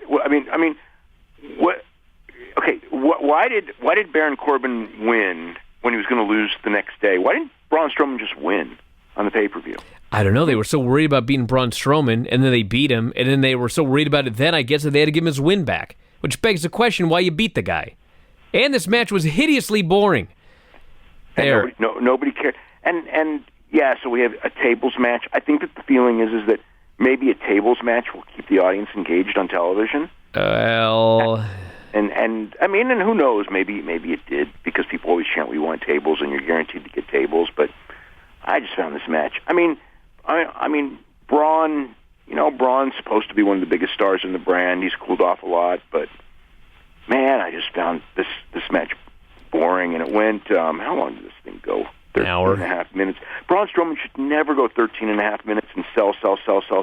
That's not for Braun Strowman. It felt like not 20 what he's minutes. Good at. They were out there. They did some moves. They fought up by the announce table. They go to commercial. They come back. They're in the ring. Most boring hardcore match you've ever seen. Strowman just sells. Finally hits Corbin with the steps, catches him, slams him through a table in the corner, and wins the tables match. And as he's leaving, no Lashley, no Drew McIntyre, nothing. And no follow-up at all from either of those guys when it came to this. Zero. So what? I guess the point was they just wanted to do some 50-50 booking, and the only way that they would let Corbin win the first one was with all that interference. But now Strowman's got it back, and I guess that's what it is, just a 50-50 program over 2 days. Heyman comes out, he says, first Strowman grabs him, and Paul says, good match, and Strowman throttles him, and Paul begs him to let go, and Strowman shoves him, walks backstage. Heyman pretends like he can't talk, he stands on the stage, he asks for a mic, he coughs, he says he needs a drink, they go to commercial. Come back from commercial, he's cutting a promo, he's got a video, which takes us through the WWE history of Brock Lesnar, which includes him doing amateur wrestling. It starts with him as a kid in the farm, and then showing high school clips, and then NCAA title, and then coming to WWE and making the point that he didn't want to come to WWE. They wanted him. They recruited him. So they show him on the farm. They show him wrestling. They don't mention anything about Ohio Valley. They don't mention anything about leaving for football. Ohio Valley doesn't exist. Don't mention anything about losing to Frank Mir. It goes from WWE. Actually, he lost the first match to Frank Mir. I'm sorry. It goes. Yeah. He just went into UFC and beat Randy Couture, and then he got bored because nobody could beat him. Yes, here's the story they told. Exactly what happened, and then he came back because there was a whole new group of people to beat. Then after he walked out the first time, now he had John Cena and Seth Rollins and Finn Balor and AJ Styles, and it's just a whole new group of victims. So Finn's music hits. He comes out. They go to commercial. They come back. Paul is just gone. Finn Balor does a promo, 2 promos in a row. Feels good to be champion. Lio Rush interrupts. Bobby Lashley jumps him from behind. I guess Bobby Lashley and Lio Rush have made up, says Michael Cole. Double team Finn. Ricochet makes a save. Michael Cole says, exhilarating. And they go to commercial. When they come back, we got a match.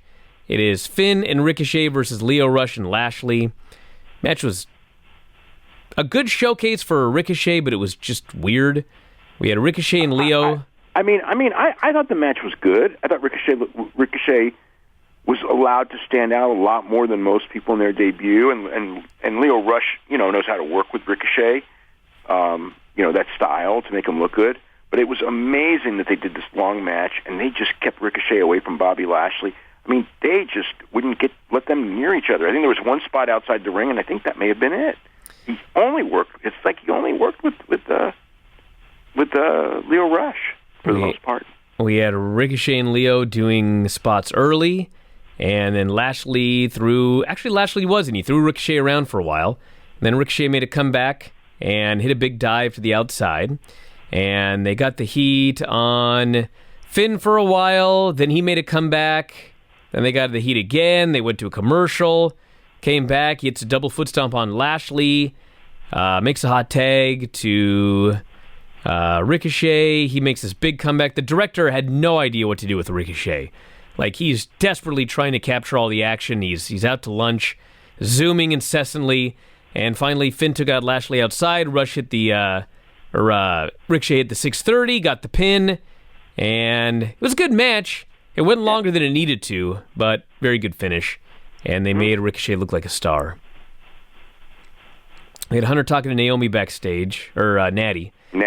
Drew showed up, said he told Hunter he'd do whatever it took to prove himself. He wants to main event WrestleMania.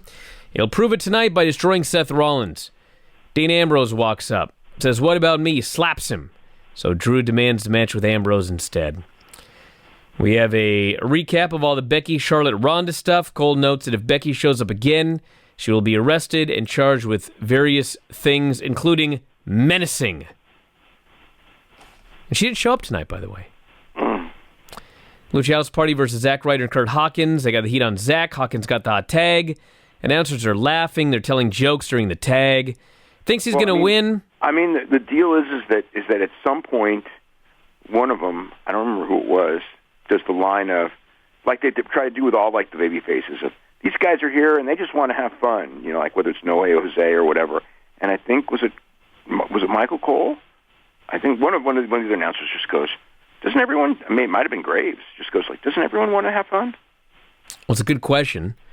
We'll get to that in a moment. And actually, there are people who don't want to have fun. It's true, there are. But for the most part, I think most people would fit in the category of wanting to have fun. Well, I don't know if that was this match because, anyway, point is, Hawkins lost. So they go to Heavy Machinery, and literally as they come out, the first thing Cole says is, these guys like to have fun.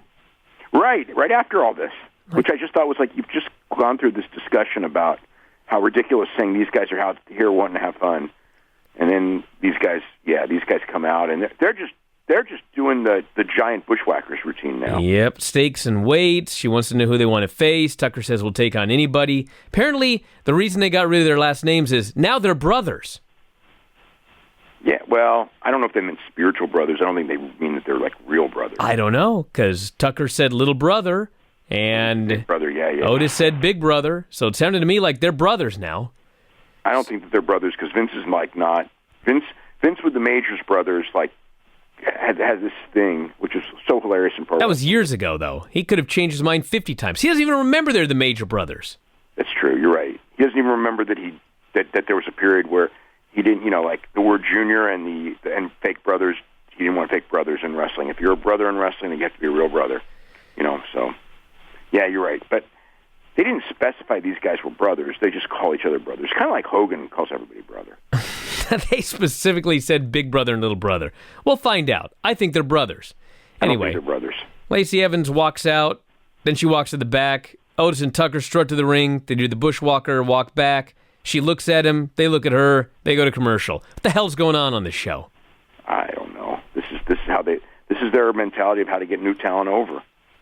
Ciampa and Gargano. And all this. Ciampa and Gargano cut a promo. They're going to show the world, represent NXT. Rude and Gable show up. They want to know why they're not getting a match with the Revival. Gable says, I won't bring up the fact that I beat you guys in NXT. You should be starting at the bottom and working your way up. Gargano says they've been running the hottest brand for 2 years. There's nobody better. They're going to take over. Revival shows up. They jaw-jack back and forth. This leads to the match. DIY versus Revival. And yes, DIY worked his baby faces here, including Ciampa. And Revival went for the Shatter Machine. DIY team to counter it. Gargano made the hot tag. Crowd not into this hot tag. Ciampa got taken out on the outside. Gargano ran wild on both of them. Tried his outside in tope, but ate a knee. They hit their Doomsday device. Ciampa broke it up.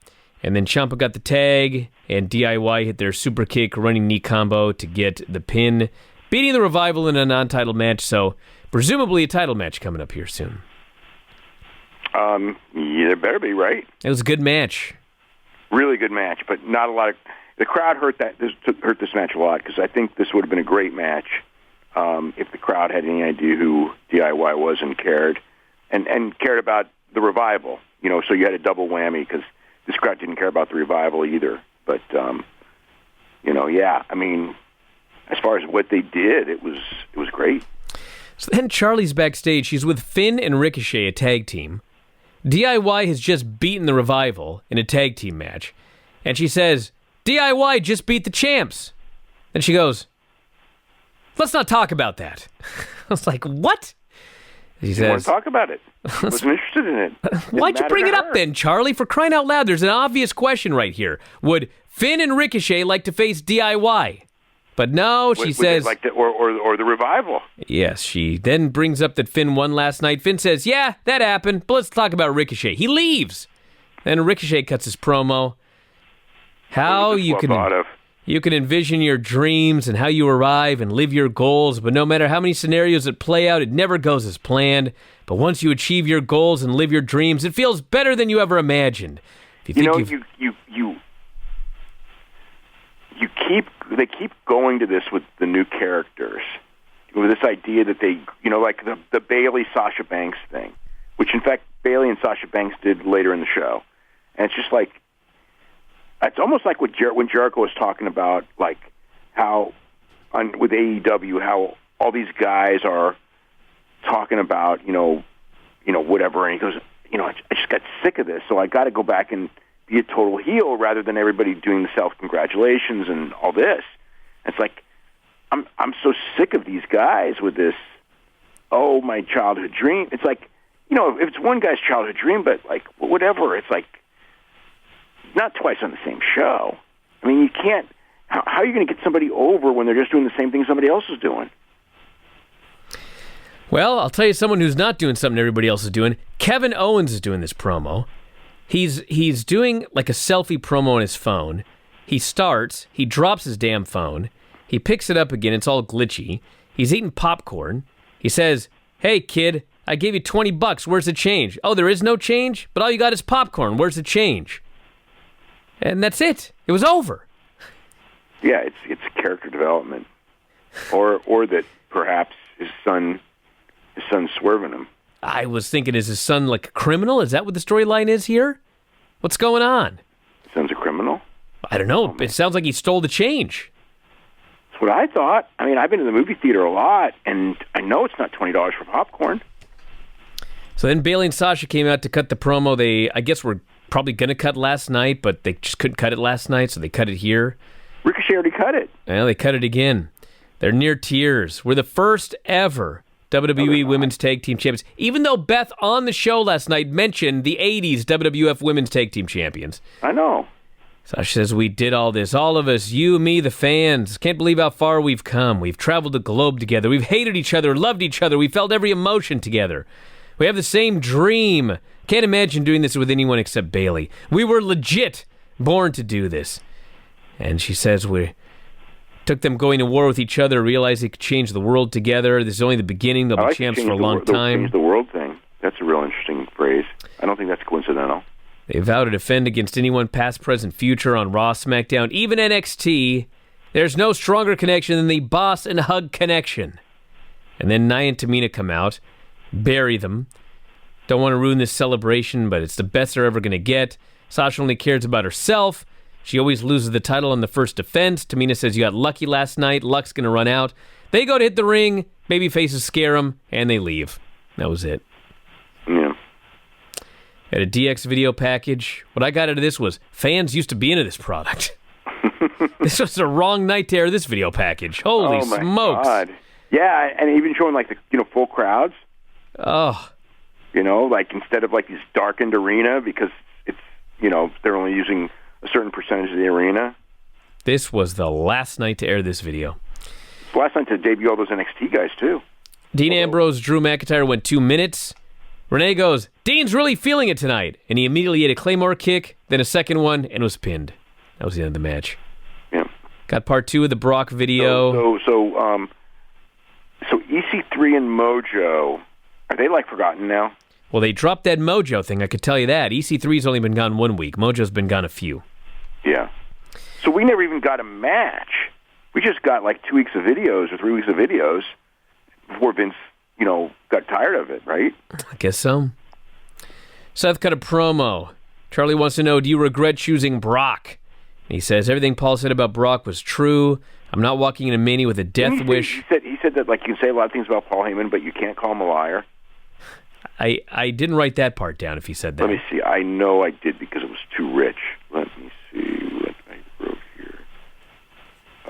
I just wrote it. He said everything that Paul said about Brock was true.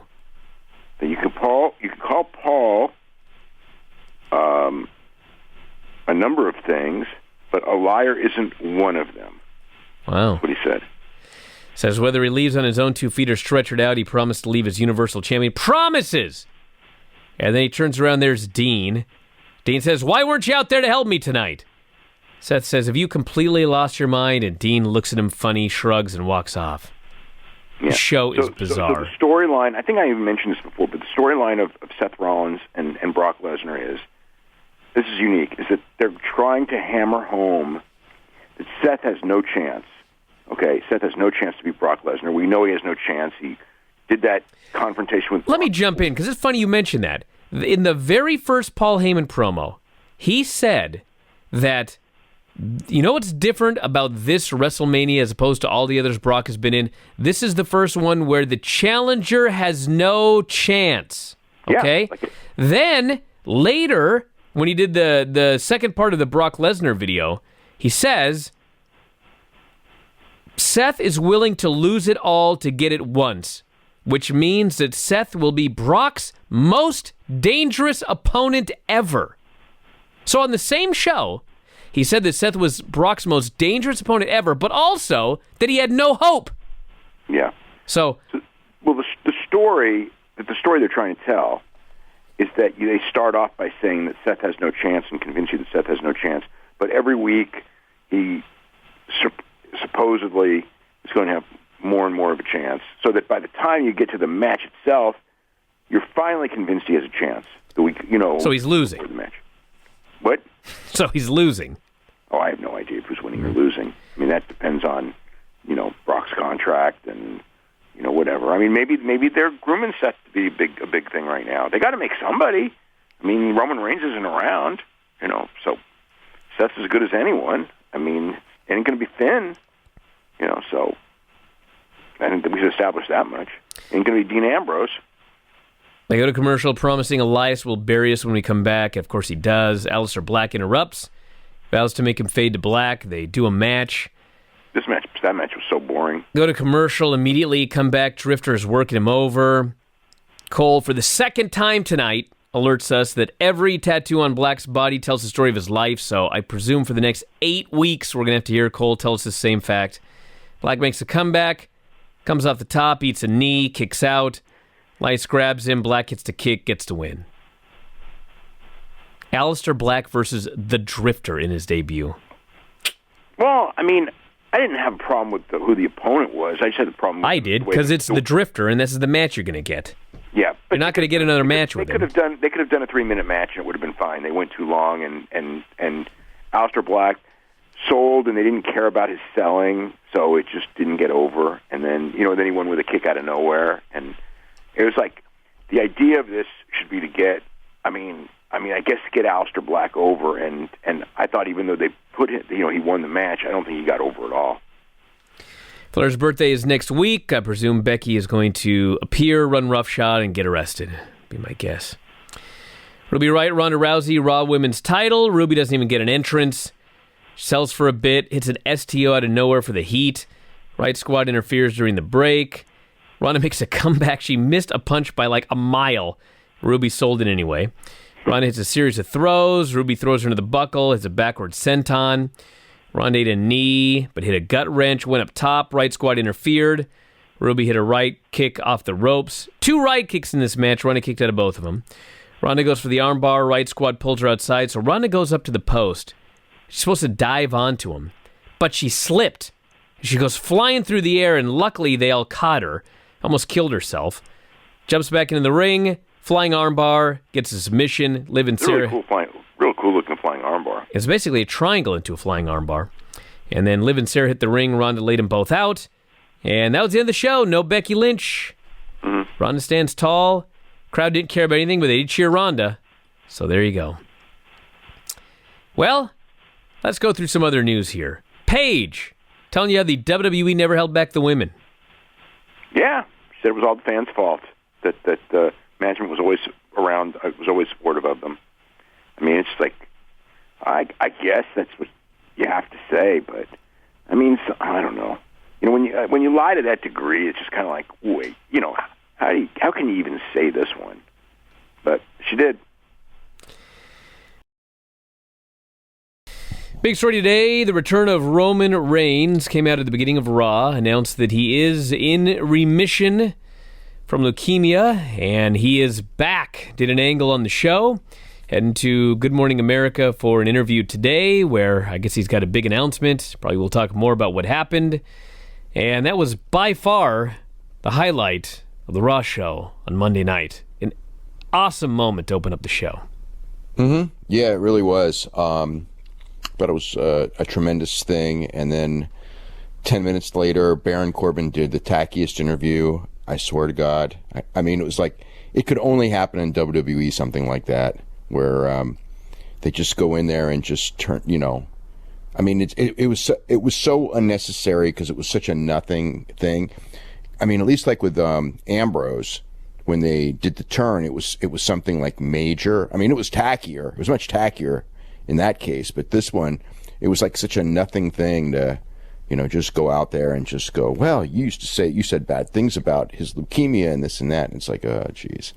But the segment. Can you imagine after seeing what a gigantic flop the Dean Ambrose leukemia thing was, that the first thing that they do when the guy comes back is another deal with leukemia? Trying to get Baron Corbin over on leukemia, yeah. I mean, the Roman Reigns segment was fantastic. It was actually one of the best segments probably in the history of the show. It was just great. And then, like seconds later, like literally the second that segment's over, they send out this giant email blast for Roman Reigns T-shirts, and then Baron Corbin. I mean, it's so WWE. It's like you take like the greatest thing and that. And then you make it tacky within like seconds, literally seconds. I mean, like, you just can't. They can't leave well enough alone. And I mean, the segment when Roman Reigns came in with Seth Rollins to save Dean Ambrose, which is also amazing when you think about it. But it's what it is. I mean, that got such a great reaction, and every time Roman Reigns hit, he was hitting the Superman punches and everything, and it felt like he's going to be back wrestling real soon. I wouldn't even be surprised if he's wrestling on the pay-per-view on March, the March pay-per-view, probably with something with a Shield reunion, because you can't really do the Shield reunion at WrestleMania because Seth's wrestling Lesnar, unless you have Seth wrestle twice. So Fastlane's probably the time to do it, and they've got the heel group set up with, they had Lashley, Corbin, and Drew McIntyre set up as the heel group, and then they added Elias to it. I don't know why they needed a fourth member. 3-on-4.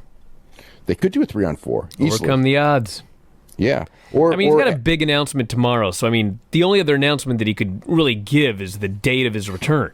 Yeah. And they could have pay-per-view to promote, so they could make it an 8-man and have Strowman because Strowman's been involved with those guys too, so it could be Strowman and the Shield against those four guys. So that may be the reason that you add Elias to it, because you wanted to hook Strowman up with the group, and then maybe because I had kind of figured Strowman, Reigns, and Ambrose against the McIntyre group at first, just looking the way the angles were being set up, because they did use the Shield powerbomb last week. But if Strowman's involved, that would leave you needing one more heel on that side, and there you go. You had Elias join in tonight, so it's perhaps something in that direction. I don't know for sure. The only thing, I mean, we've got next week is the go-home show for the pay-per-view, and we really have virtually nothing on the Raw side. The only stuff is the Nia Jax and Tamina against Bayley and Sasha Banks match. Yeah, you're right. What a setup for that match. Bayley pinned Nia Jax to set up the heels getting a title match at the pay-per-view. What? Yeah, well, I figured that they'll probably just get destroyed next week on TV. But yeah, I know it's like, it makes no sense. That was completely bizarre. Yeah, agreed. It makes no sense. But and whatever. Batista's back, challenging Triple H. They got a match at Mania. So they're wrestling at Mania. That was actually really good. I like the cliffhanger ending of the show, too. because it like left you. It is almost never on Raw when the show is over, where the show ends, and I kind of have this feeling. Well, you know what? I can't wait for next week. And this one, it was kind of like, I don't want to say I can't wait for next week, because I actually got a lot going on this week that's probably going to be a lot better than this. But I did think when it was over, it's like, hey, cool. They have a cliffhanger. It's good. So, yeah, I thought the end of the show was good. And, the rest of the show had its ups and downs. But I mean, as far as like logic and things like that, it was just so much better than last week. Of course, there's a reason for that. This show probably went, pretty much as scheduled, as opposed to last week where the entire show was torn up and redone, like in the last 4 hours, and they just didn't have time for any continuity aspects. And this one, everything kind of made sense. You had the Becky Lynch Ronda angle was good too. I thought, it was, adding to the story and everything like that. The only thing is that it's very clear that the audience wants Ronda to be a heel, and they want Ronda to be a face, which sounds so familiar. And they did all this. I mean, everything in that angle was designed to make Ronda Rousey a face. And I don't know, by the end, it wasn't really like they were booing her too much at the end, at least when she was confronting Stephanie. I mean, they were certainly booing her. Like when she and Natalya were teaming against the Riot Squad, Natalya's in there. She's a baby face. Crowd's reacting that. And then they tag Ronda and the place starts booing. So that's what the crowd wants. But Ronda's defensive of Becky Lynch, which makes all the sense in the world if you think about it, since, Becky Lynch has just been attacking her at every point. But the Ronda take is that this is the match that all the women want, and we have a chance to have this great match, and the fans all want this match, and Vince McMahon's keeping us from it. So that's kind of like the Ronda Rousey role in the match. And I mean, the funny thing is Charlotte Flair is getting cheered at all the house shows this weekend. So there you go. So it opened up with Roman coming out, got an incredible reaction. He spent about 10 minutes getting into the ring. He slapped hands with virtually everybody on the aisle, everybody around ringside. His mom was there. His wife was there. Ada was there. Rock's mom. Rock's mom was there, yeah. Dwayne Johnson. Yep. Everybody chanting for Roman, chanting welcome back. Gets to the ring, says he's going to probably say this a lot, but thank you. He missed the fans. A couple of fans started, "This is your yard" chant, and he says, "This is our yard." So he's a man in faith, always believed in God, felt he'd looked out for him, but he's not going to lie. Before the announcement in October, he was terrified. He was scared, insecure, not sure he wanted to share everything with the world. Fans booed that, actually, then broke into a Roman chant. And he said he was scared to tell everybody because he didn't know how people would react. But by the time he got home, the outreach was incredible. Thoughts, blessings, prayers. Everything was overwhelming. Not just WWE fans, everybody. People who liked him, didn't like him, everybody was coming to his aid. And he said so many people prayed that God's voicemail was full. That's a cute line. He said that kind of strength and love, he could do anything. A lot of the purpose of a young superstar is to win titles, try to get to the top. For him, his main purpose is to use WWE as a platform to raise awareness and support to those who are in need, just like him. He said, "It's time for the update. When I made my announcement, I said we were going to swing for the fences, and we did better than that. We hit a home run. I'm grateful, humbled, honored to announce I am in remission. The big dog is back." Everybody cheered. They chanted, "Welcome back." He said, "Before I left, I wanted to say it probably a bunch more times. One last time, thank you so much. I love you all." And as he left, out came Seth on the ramp. They hit his music. They hugged. And as noted, it's like an all-time great Raw moment. It's one of the great moments in wrestling. Oh, yeah. It was fantastic. It was, I wish they left it alone from there. I mean, it's fine they did the run-in, but just, I mean, it didn't really bother me that they harped on it over and over in the show because it was the most important thing on the show.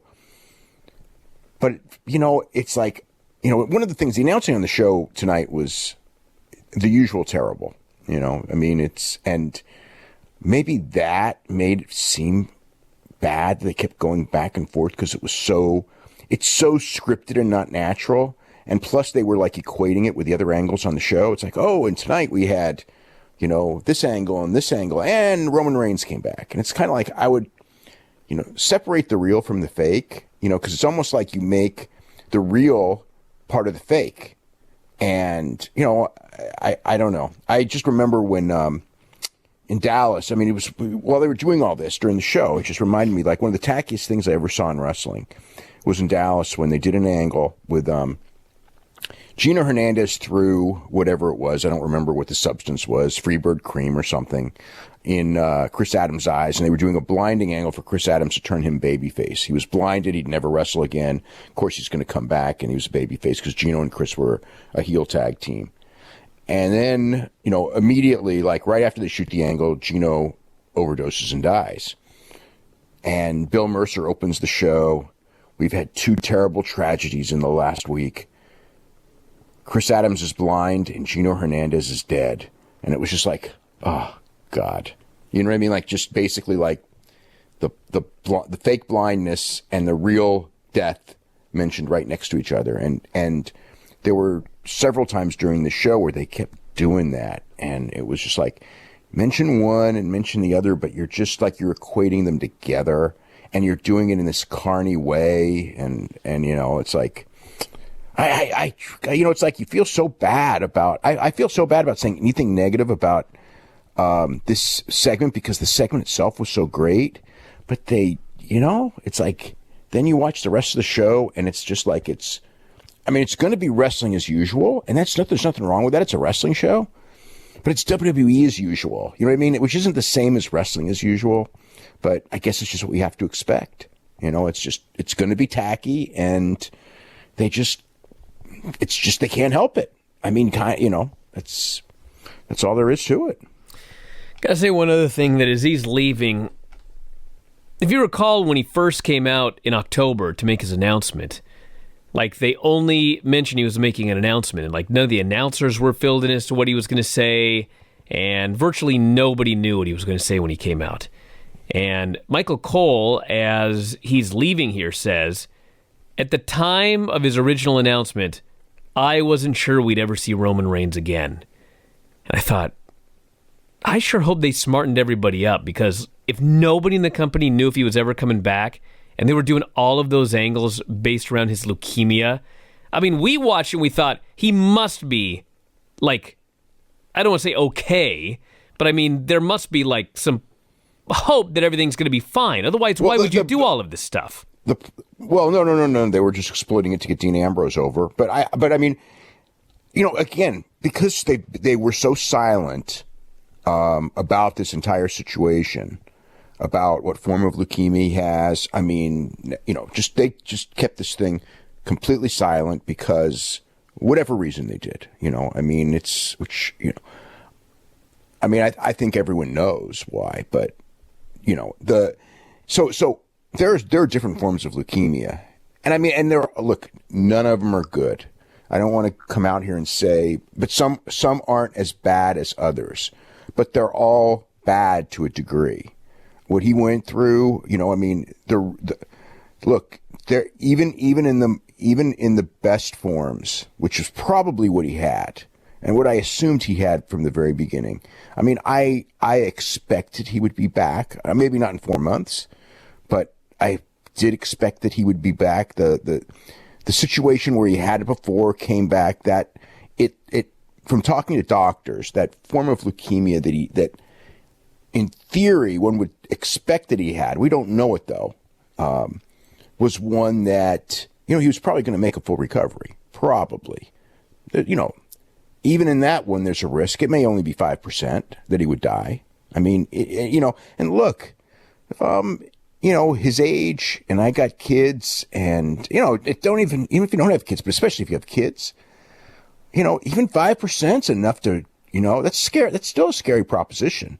There's other forms where it's like, there are forms of leukemia which are virtually a death sentence. I don't think he had that, because number one, I don't think he'd be back this soon if he did. But, one of the things, is they did keep all of this quiet. But, it's great. It's wonderful. I mean, I did think, I mean, look, when I wrote the article, it was like, look, he's coming back and he's going to be a super babyface this time. And the fans aren't going to boo him. I mean, we'll see what happens in the future. But I think it's going to be tough. I mean, I think that just changed the entire narrative of his career in a good way. I think he's going to be, maybe it'll go back to the way it was. But I don't think so. I mean, I know a lot of people do think so, and the fans are the fans. There's no chosen one right now that the fans have other than Becky Lynch, and he's not a threat to Becky Lynch's position. So, you're not going to really have that aspect of it. It's tough. It's tough to boo a cancer survivor, afterwards. And the other one is he handled it. I mean, look, he handled this interview tremendously. I mean, because he was real out there, and everyone knew it. You could see that thing, and that's the only non-scripted part of the show is, as usual, the one great part of the show. And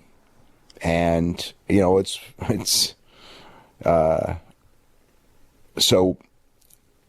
I mean, I mean, there's a good aspect of it in the sense of, I think that him in his life, I got the impression that he's kind of turning a very bad, horrible negative into a positive, the way he handled it and everything. And I think that's, he should be very well congratulated for it. But man, this company, I mean, I just wish they wouldn't be so freaking heavy handed, because it makes it so difficult. It's hard.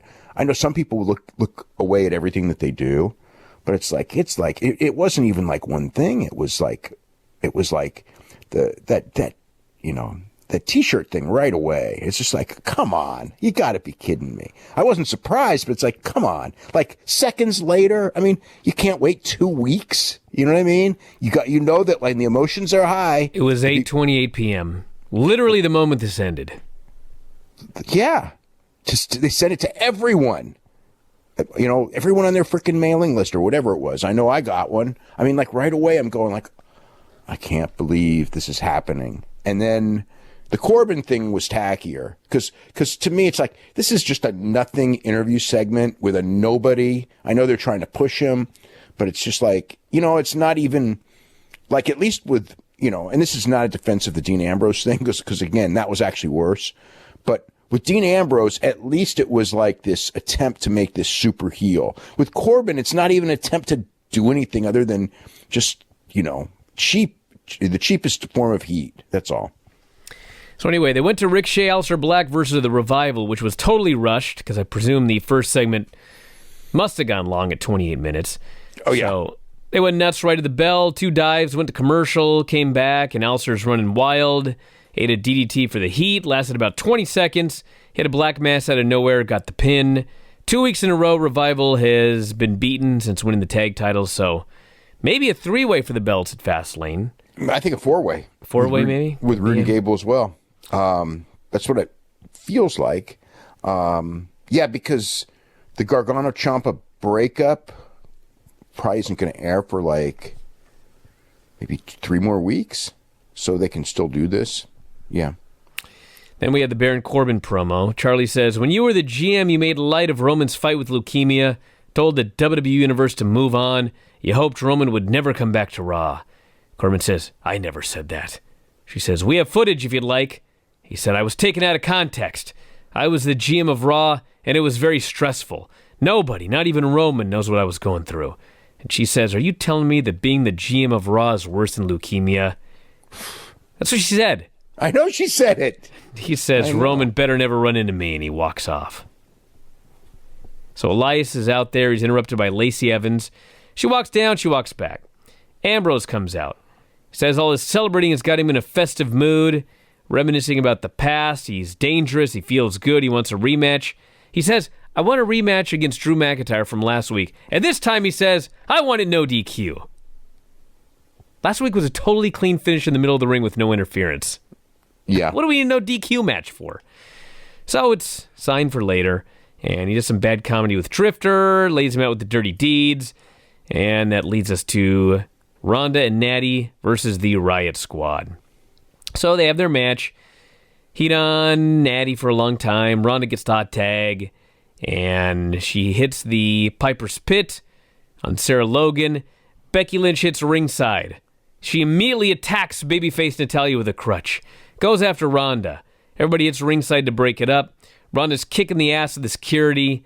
Atlanta PD shows up. They arrest Becky. She's resisting arrest. They finally carry her away, and we never see her again. After commercial, Ronda comes back. Demands Vince come out right now. Stephanie comes out instead. So Ronda says, I'm going to cut straight to the chase. I want Becky reinstated for Mania. She tried to say, I'm going to cut straight to the chase. She actually said the case. I know. She didn't quite She messed up a lot during this promo. The one thing I'll say is that, like she stumbled over her words a lot, but it was kind of it was still more effective than most WWE promos, because it was like she was like this flustered, it's like it actually fit that she was stumbling over her words. I mean, some people, it was like kind of like this bad promo that was still better than most promos in a lot of ways. I guess because of the delivery, but it was a very awkward segment though. So Steph says, I know you're upset. Reinstating Becky is the least of our problems. She's been arrested. Ronda says, you and your family can drop the charges. Reinstate her. Steph says, I'm not sure how many times we have to explain this. Your opponent at Mania is Charlotte Flair. Says Becky's a loose cannon. Becky did this to Becky. Not Becky screwed Becky. Becky did this to Becky. Same thing, though. That's where I got it from. Anyway, Ronda actually gets the fans to chant triple threat. And Steph says the answer is a hard no. And so Ronda gets furious at her. And she says, listen, you don't control me. I've bled enough to be set for life. I'm not your worker.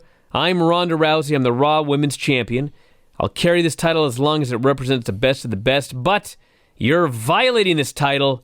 And so she lays it down on the ground, says it's time for Vince to make the right decision, and she leaves. So we finally have a wrestler in the company who acts like a real star would act. Yes. As opposed to a freaking worker bee. That she almost said worker bee. Yeah, I'm sure that she probably would have said worker bee, except they probably know where that line came from. You know what's interesting, by the way, is in storyline, 2 weeks ago, Triple H and Steph reinstated Becky and put her in the main event of WrestleMania. And it was Vince that came out and put Charlotte in and suspended Becky. So now, 2 weeks later, all of a sudden Stephanie doesn't want her reinstated and doesn't want her in the main event of WrestleMania. That's weird. Well, you're looking for consistency. From 2 weeks ago. Is that asking too much? Come on, they're not even consistent from 1 hour to the next. I know. It's a rhetorical question. Yeah. Jinder and the Sings. I'm still trying to figure out Dean Ambrose. That's going to be a while. Yeah. Jinder and the Sings are in the ring. He's sick of hearing about Flair's birthday. He is interrupted by, of all people, roster wrestler Kurt Angle. Kurt Angle. Gear. He randomly comes out. Well, he challenged. He wasn't interrupted. He challenged anybody who's there for Kurt Angle's for Ric Flair's birthday to come out, and then Kurt Angle came out because I guess he was there for a party and he was dressed in his gear. What a lucky day. So he beats Jinder. He kills the Sings with Germans. And he sure killed one of them. Well, it was the same thing with Brock. Like, these Sings go up, and he's used to having to lift dudes like Jinder. So he lifts this poor dude, and the dude goes up, and he landed right on his head. Well, not only that, the freaking guy jumped. Yeah, that's what I'm talking about, going up. He was not just yeah, I know. But okay, so Kurt's used to throwing guys like twice as heavy like as him. Jinder. Yeah, and he's jumping to make it even easier. So he just like basically goes in orbit and lands like it was the second Sing. He almost landed right on his head. Although to his credit, he made it look worse than it probably really was. Well, I have a word of advice for the Sings. Stop being so good. Quit going up. You're going to kill yourselves. Happens all the time with these two poor guys. Yeah, I know. By the way, are you aware? Probably not. Oh, sorry. This was Kurt Angle's first singles win on a WWE television show since 2006, when he pinned the Brooklyn Brawler at an ECW taping. Wow. That's amazing. That's amazing incompetence, isn't it? Can you believe that? Yeah, that he's been around for all this time and never got a win on television. First time since I was afraid Jinder was going to beat him. That's how bad it's gotten. It's gotten pretty bad.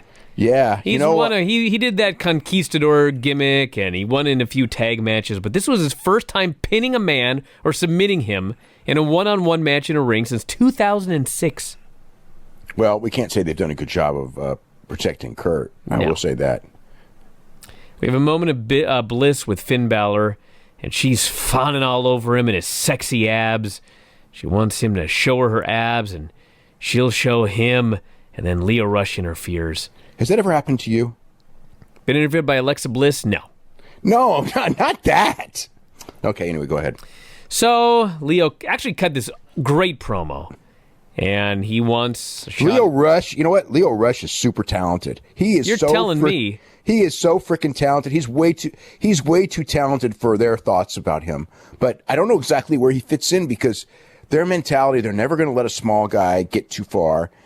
They have him in a manager role, and he's way too good in the ring to be a manager, because it just doesn't fit that a manager is like that good. So it's just weird. But God, that guy is so obnoxious on his promos in a good way, and he's so talented in the ring in a complete babyface way. He's like, it's pretty clear he's turning babyface. He's like a walking contradiction. But his promos are complete heel. I mean, he is so obnoxious. So he cut this awesome promo, and then Finn tries to turn it around on him, saying, listen, you're trying to get this championship match here. You're trying to take it from Lashley, trying to prove you're better than he is, and shouldn't you be challenging me to get it back? And anyway, they go to the ring. They have a great match. Lio is awesome. Finn Balor's great. And they had a very different kind of match than you normally see on Raw. There was the 1916 reverse DDT, dropped the dude right on his head, had these dives, foot stomp, 1, 2, 3. This was a great segment here. Yeah, it's really good wrestling. And then a totally different... But the problem is that, like, a manager shouldn't be wrestling like that. Well, he shouldn't be a manager is the problem. He wasn't a manager for his entire WWE career until they put him with Lashley. Yeah. So then we had another great segment in a totally different way. Tucker's on his way to the ring. He runs into the Ascension. Actually, I don't know where he was on his way to, but he runs into the Ascension. And Ascension said, oh, look at this fresh meat. They started making fun of Otis for being fat. Otis isn't there. Tucker says, you better not talk shit about my brother. He's very sensitive, doesn't like being made fun of. So Otis shows up. Tucker tells him what they said about him. His reaction to everything that Tucker said was so awesome, and then he runs them both over and leaves them laying. So hopefully he destroys them next week. Yeah, we're definitely getting that tag match whenever they have time for it. Otis is the best. With Lashley screaming at Lio backstage, and very clear to me that Leo's turning, but God only knows in this company. Yeah, right. Braun Strowman, Lashley. Apparently they started brawling before the bell, so the bell never rang. Braun ran them both over outside. Then they just played his music. That was the end of that. Charlie's with Seth Rollins. I think they were trying to make sense in the sense that Lashley's probably wrestling Finn Balor soon, and it made no sense for Strowman to actually pin Lashley. So, but they wanted them in the ring doing a fight, which, by the way, that fight was pretty much sucking. So I'm kind of glad it was short. Seth interview says, I'm going to walk out of Mania as champion, but tonight it's all about Roman Reigns. He's got a cold one for me. I'm going to go burn it down in a different way. So he walks off. Flair arrives with Fifi the maid. Per Wendy. his standards, he was terribly underdressed. Couldn't believe it. Yeah. Don't call her Fifi the maid. I get in trouble for less than that. That was her gimmick forever. For 1 year, 25 years ago. Still, that's what she's best known for in this business. Not anymore. Well, when she shows up on professional wrestling television, she's Fifi the maid. At home, she can be Wendy. She hasn't been Fifi the maid since 1993. Well, anyway, I couldn't believe Flair's outfit. Come on, it's his birthday. Yeah, I know, especially for his gimmick, huh? Yeah, it was weird. Dean Ambrose. Well, he didn't want to mess up some nice clothes when Batista was going to kill him later. That's true. Never bothered him before. Well, that's when he was making lots and lots of money. I guess that's true. And maybe now that he's 70, he's trying to like save money and not ruin outfits. Then again, he could probably charge it to them. You know what I mean? And just They should have bought him his suit. I know. They should just go, look, I'm Ric Flair, and let Dave tear up like a really nice suit.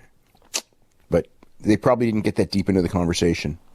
Dean Ambrose, Drew McIntyre, no DQ match.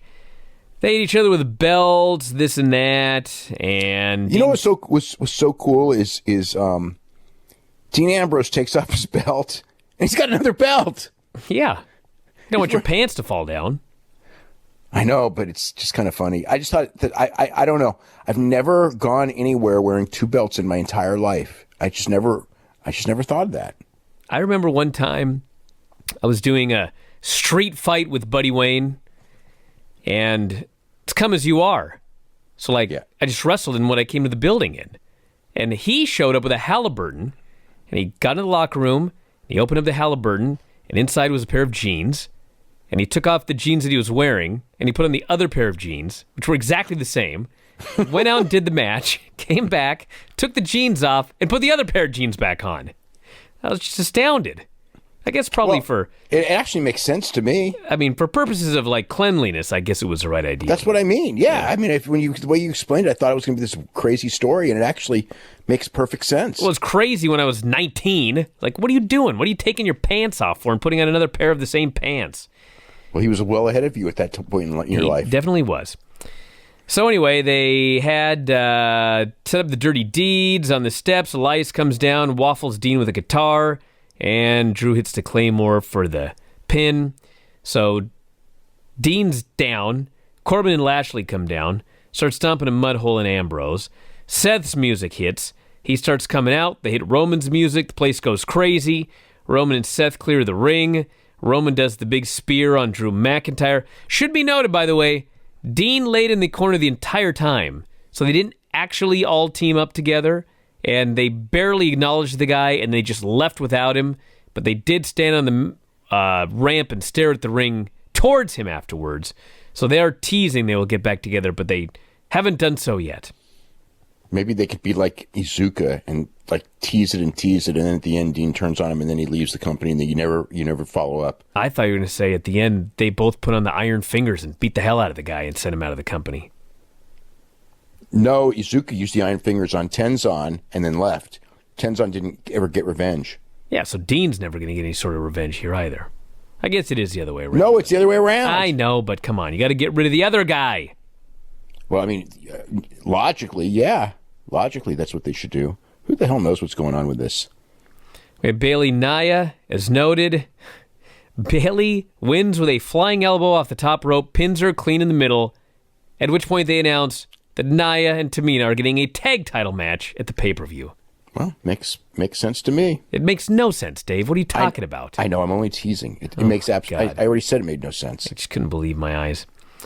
Well, but they are probably going to do something next week. Where Bailey and Sasha get destroyed. But still, if you're going to announce the tag title match, it probably should have been the other way around this week. Yeah, absolutely, it should have. Yeah. So everyone comes out on the ramp for Flair's birthday party. They got a cake in the ring. They got balloons. Here's the thing. Wait, so the point of all this, though, is that who wins and loses doesn't matter. So you're not supposed to worry about this stuff anymore. And you're not supposed to care. So they're trying to teach you not to care. And the reason is... the stupidest thing I've ever heard in my life. They're trying to teach you not to care. And the key is, because if you don't care, then when they botch it up, you don't care. If you don't care, you don't watch. Have they thought about that yet? Not hard enough. So everyone's out on the ramp. They got cake, balloons. They got something under a sheet in the corner. And Hunter and Steph come out, and I shouldn't make light of this, okay? But it just, when I wrote it down, I realized how stupid it was. Hunter actually says, all of that tonight, Becky getting arrested, Ronda laying down the championship in the middle of the ring, and Roman Reigns returning from a fight with leukemia, All of that pales in comparison to Ric Flair's 70th birthday party. He really said that? Yeah, I was like, what are you talking about? Oh, my God. I can't believe. See, because we had so many power failures that I had 3 power failures during the show. So I missed a lot of stuff. So I did not hear that. Holy crap. He didn't mean for it to come off, I don't think, as bad as it came off. But I heard that's what he said. I heard the announcer said that stuff like that during the show a couple times. So it's not like that's the first time it was done. But my God. But they didn't say it like that, though. We're like Ric Flair's birthday is bigger than Roman Reigns coming back. No, here, this is virtually word for word he said. He said, he's recapping what happened tonight. He says, everything that I just said. He said Roman Reigns returned from a battle with leukemia. Becky Lynch got arrested. And Ronda Rousey laid the title down in the middle of the ring. Yeah. But all of that, he says, pales in comparison to Ric Flair's 70th birthday party, the greatest wrestler of all time. So he did, in fact, say Roman first because he was going in order. So by the time he got to pales in comparison, the most recent thing he talked about was Ronda putting the title in the middle of the ring. But that's the sentence that he said. So anyway. Well, that wasn't a good sentence. Stephanie invites all the guests down to the ring. We got Shawn Michaels, who now looks like Dutch Mantel, pretending he's Shawn Michaels. Really? Yeah, he's got the Dutch Mantel mustache going on. This wacky entrance. Ricky Steamboat is next. Damn, that Ricky Steamboat looks so good. Yeah, especially when you did the chop to Seth, and then Seth sold it. Ricky Steamboat's 60...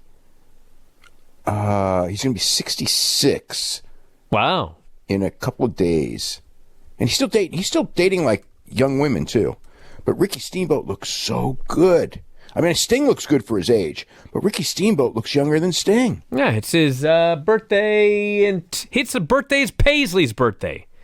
He'll be 65. She'll be 3. No, 66. Yeah, 66, you're right, yeah. He was born in 53. Yeah, look at that. Yeah. So then Kurt Angle comes out, finally Sting. Then Hunter says, we've got a video package. So do you realize that when Paisley was born, neither you nor I, on that night, realized that it was Ricky Steamboat's birthday? That's true. Because I had bigger things on my mind. I won't lie. I didn't. I was just eating dinner. Well, I mean, I didn't when I found out, but I mean, until...